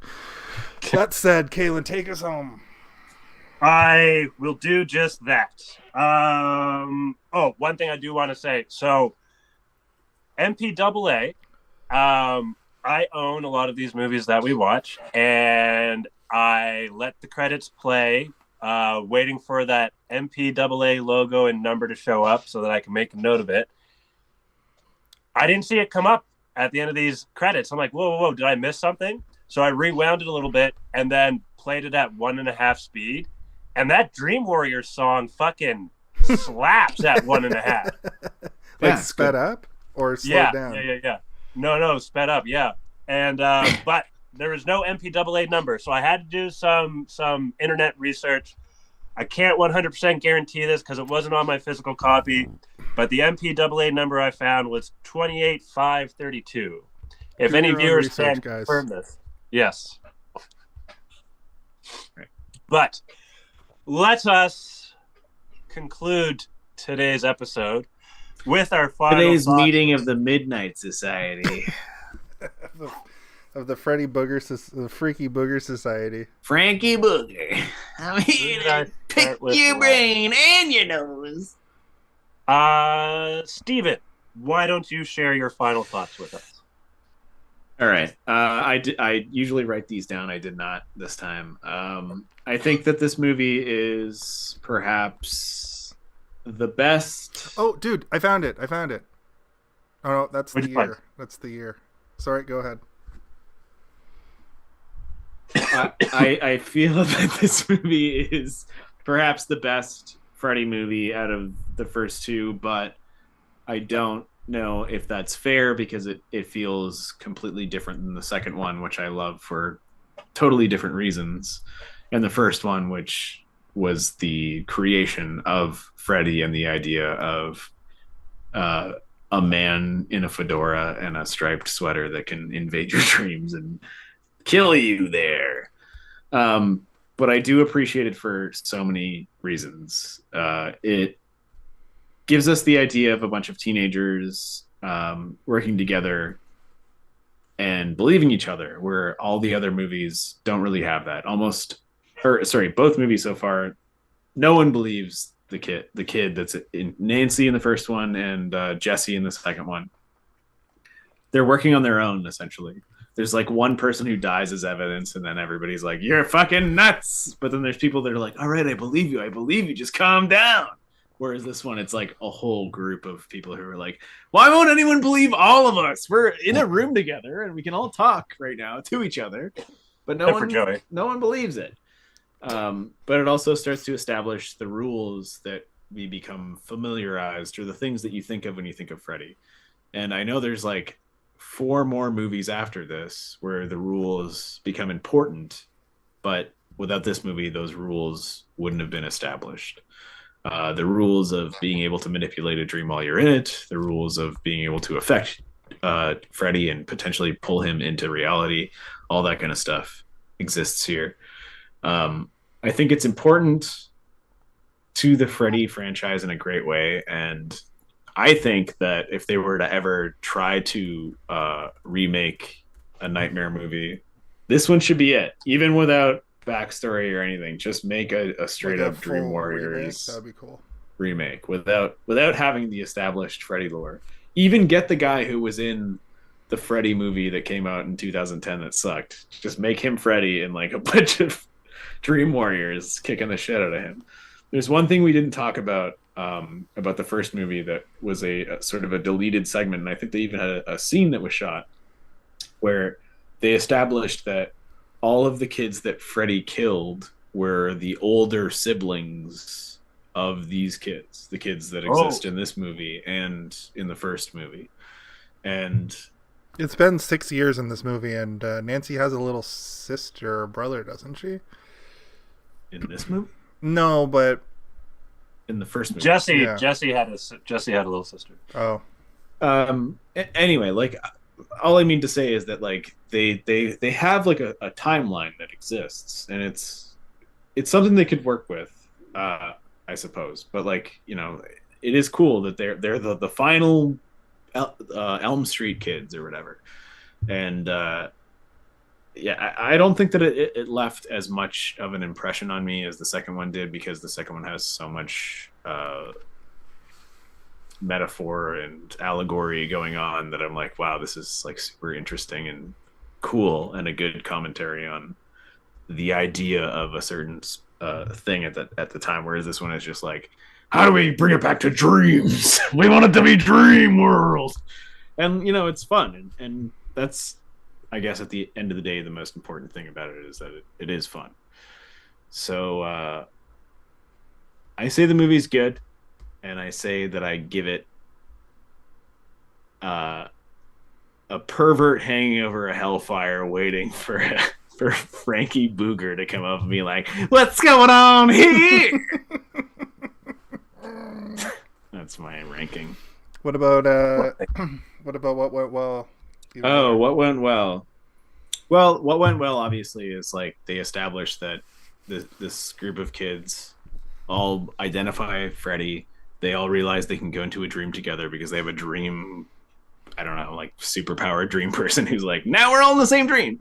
That's very cool. I like that they all established superpowers, but what could have been better is that they should have pulled in people that they trusted, like out of their own, you know, in like The Shining, when Danny is like calls Scatman Carruthers to come to the hotel to help him and stuff, like that kind of shit, where like if she's sleeping and she knows that Max is a person that they trust and will do anything to protect, like why can't she pull him in? And why can't she pull in, you know, like maybe she pulls in that other orderly as well. Maybe there's a scene in the movie where he's like very kind to her specifically, and then she pulls him in, and then he tries to fuck with Knife girl Terrence. in the dream world, and then she kills him in the dream world, and in real life he's like ah, and like it's like established like holy shit, you can kill someone in the dream world as well, not just Freddy. That's cool. Like that kind of stuff might be cool as well, right? So like I feel like they did a lot with the rules of the dream realm, but they could have done some more with it, I think. Yeah. Thank you. Jason, would you do us the honor?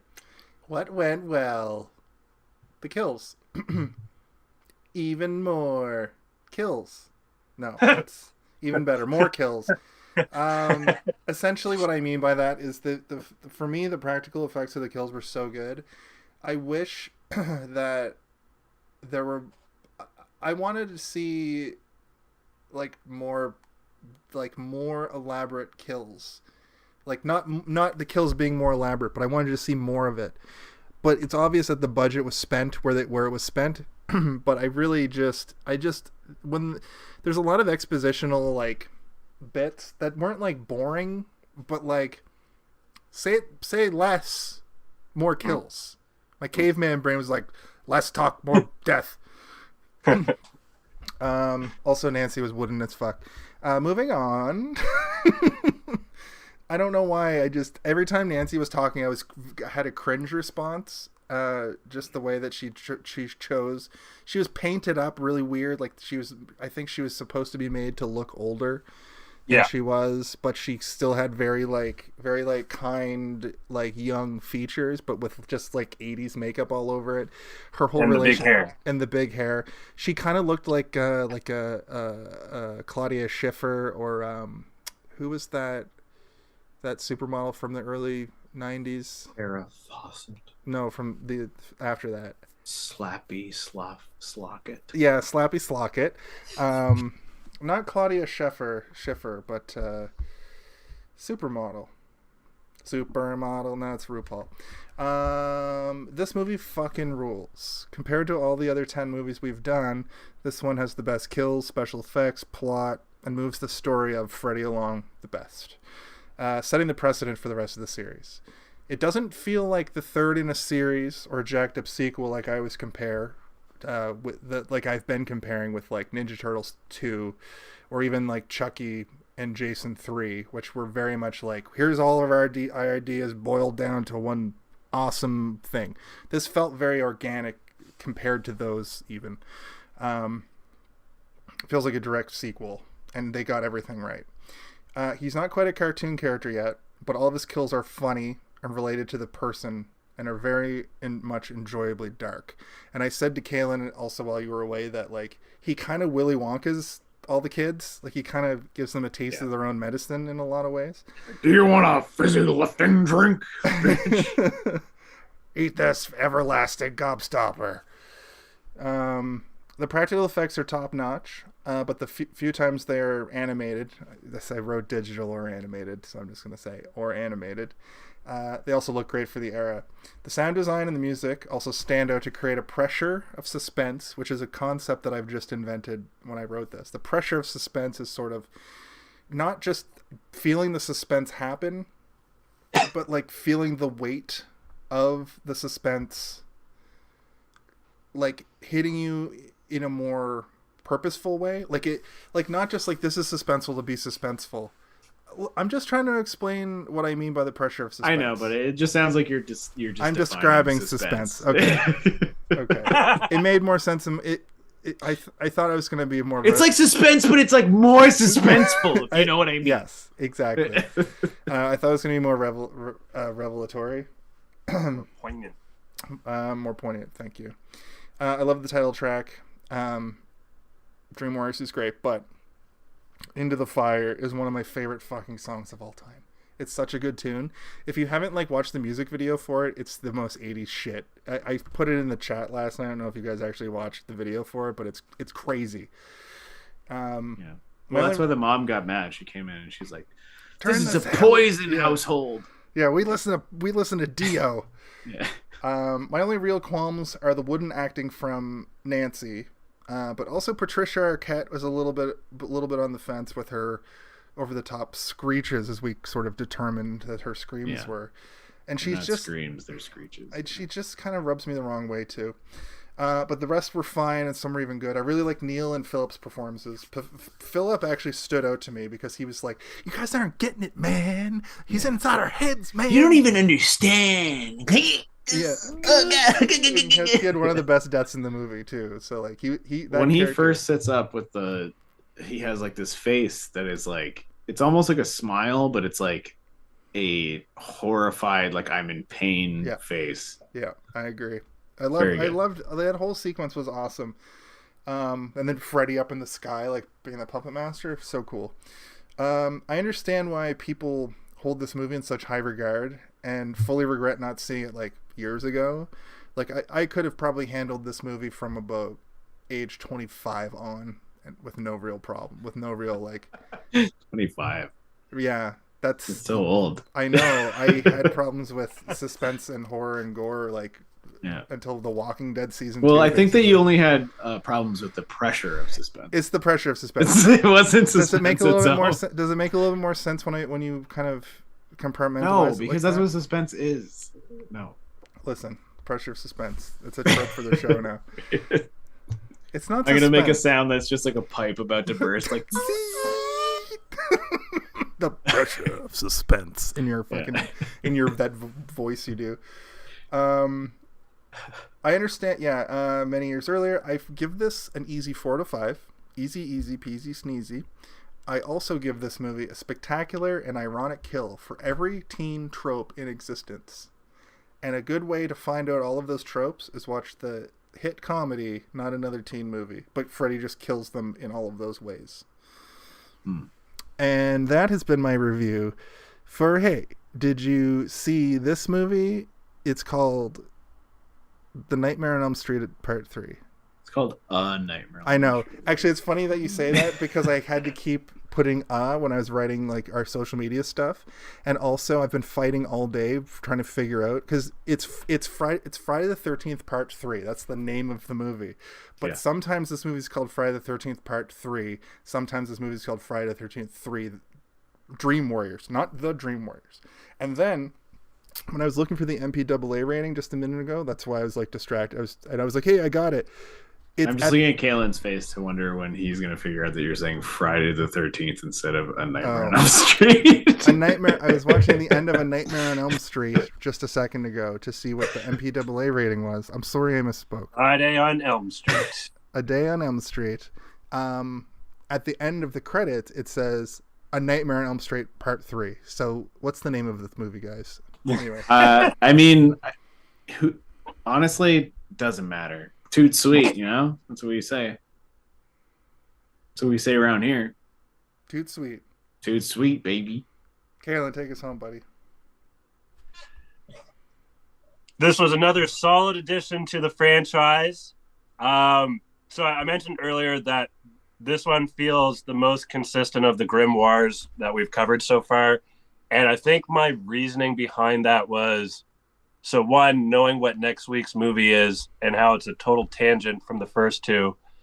And with Friday, how it was mother, bagman, and then what we, know Jason to be kind of thing.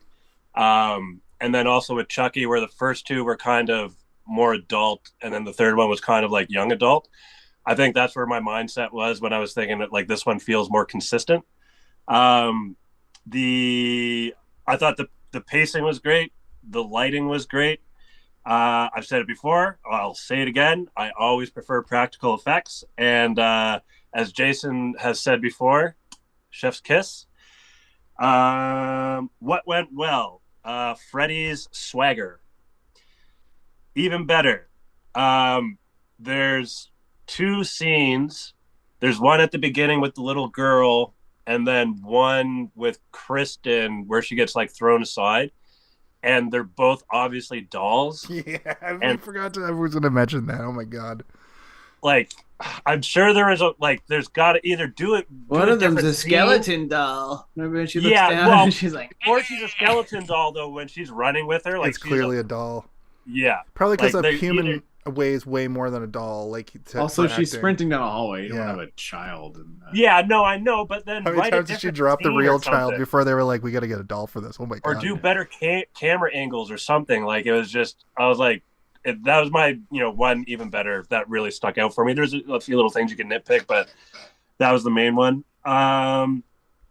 Add this to the collection because it is a buy, and I give it The Son of 100 Maniacs, although that is now kind of ruined because we said it a bunch already.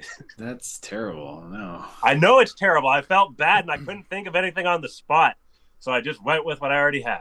I think this movie, just as my final pressure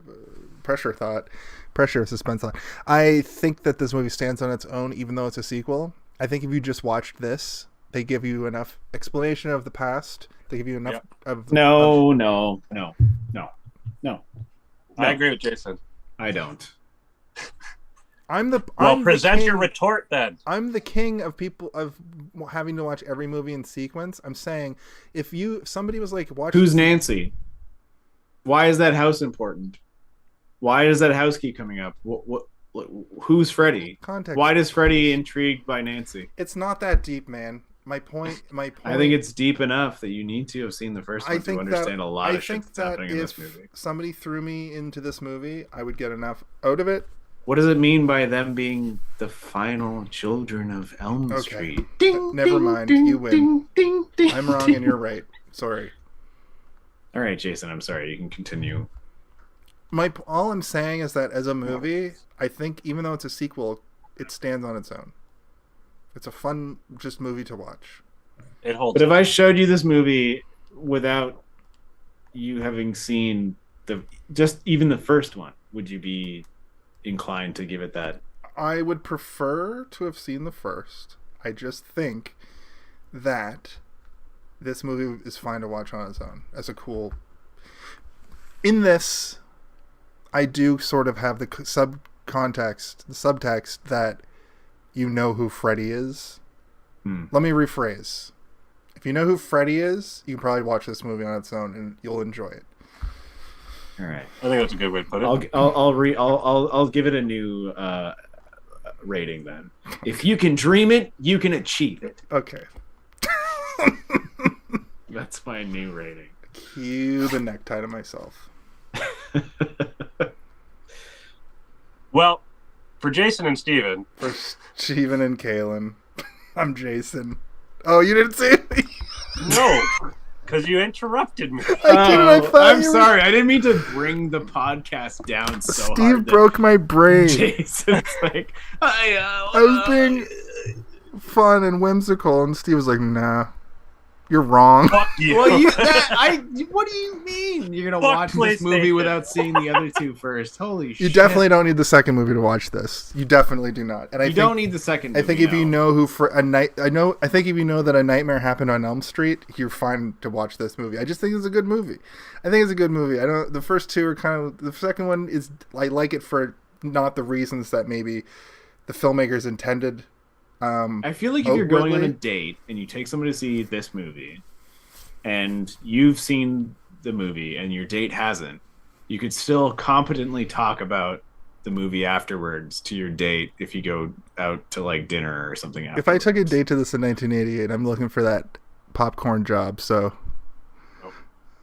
You get pimples. Think about the butter. Hey, it's me, Frankie Booger, trying to get your movies here. And for Caitlin and for Steven, I'm Jason. And for Jason and Steven, I'm Kellen. For Caitlin, for Jason, I am Steven. And we just gotta ask you one thing. Oh my god, Batman. Oh, wait, no. I figured out. So I'm gonna change my thing. I give this movie a.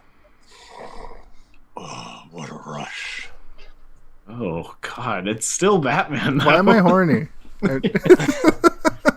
But we gotta ask you one thing. Hey, did you see this one? Hey, did you see this one, bitch? Hey, did you see this one, bitch? That's all, folks.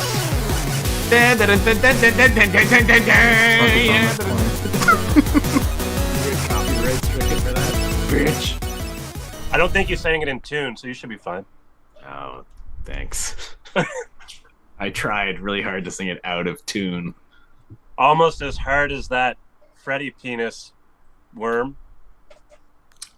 It's not a worm, it's a snake. And it was a dick, and then they turned it not into a dick, and that's how the movie got made. That's how they got the PG-13. Actually, I don't know what this is. Probably R, I'm assuming. Yeah, they got PG squirt teen.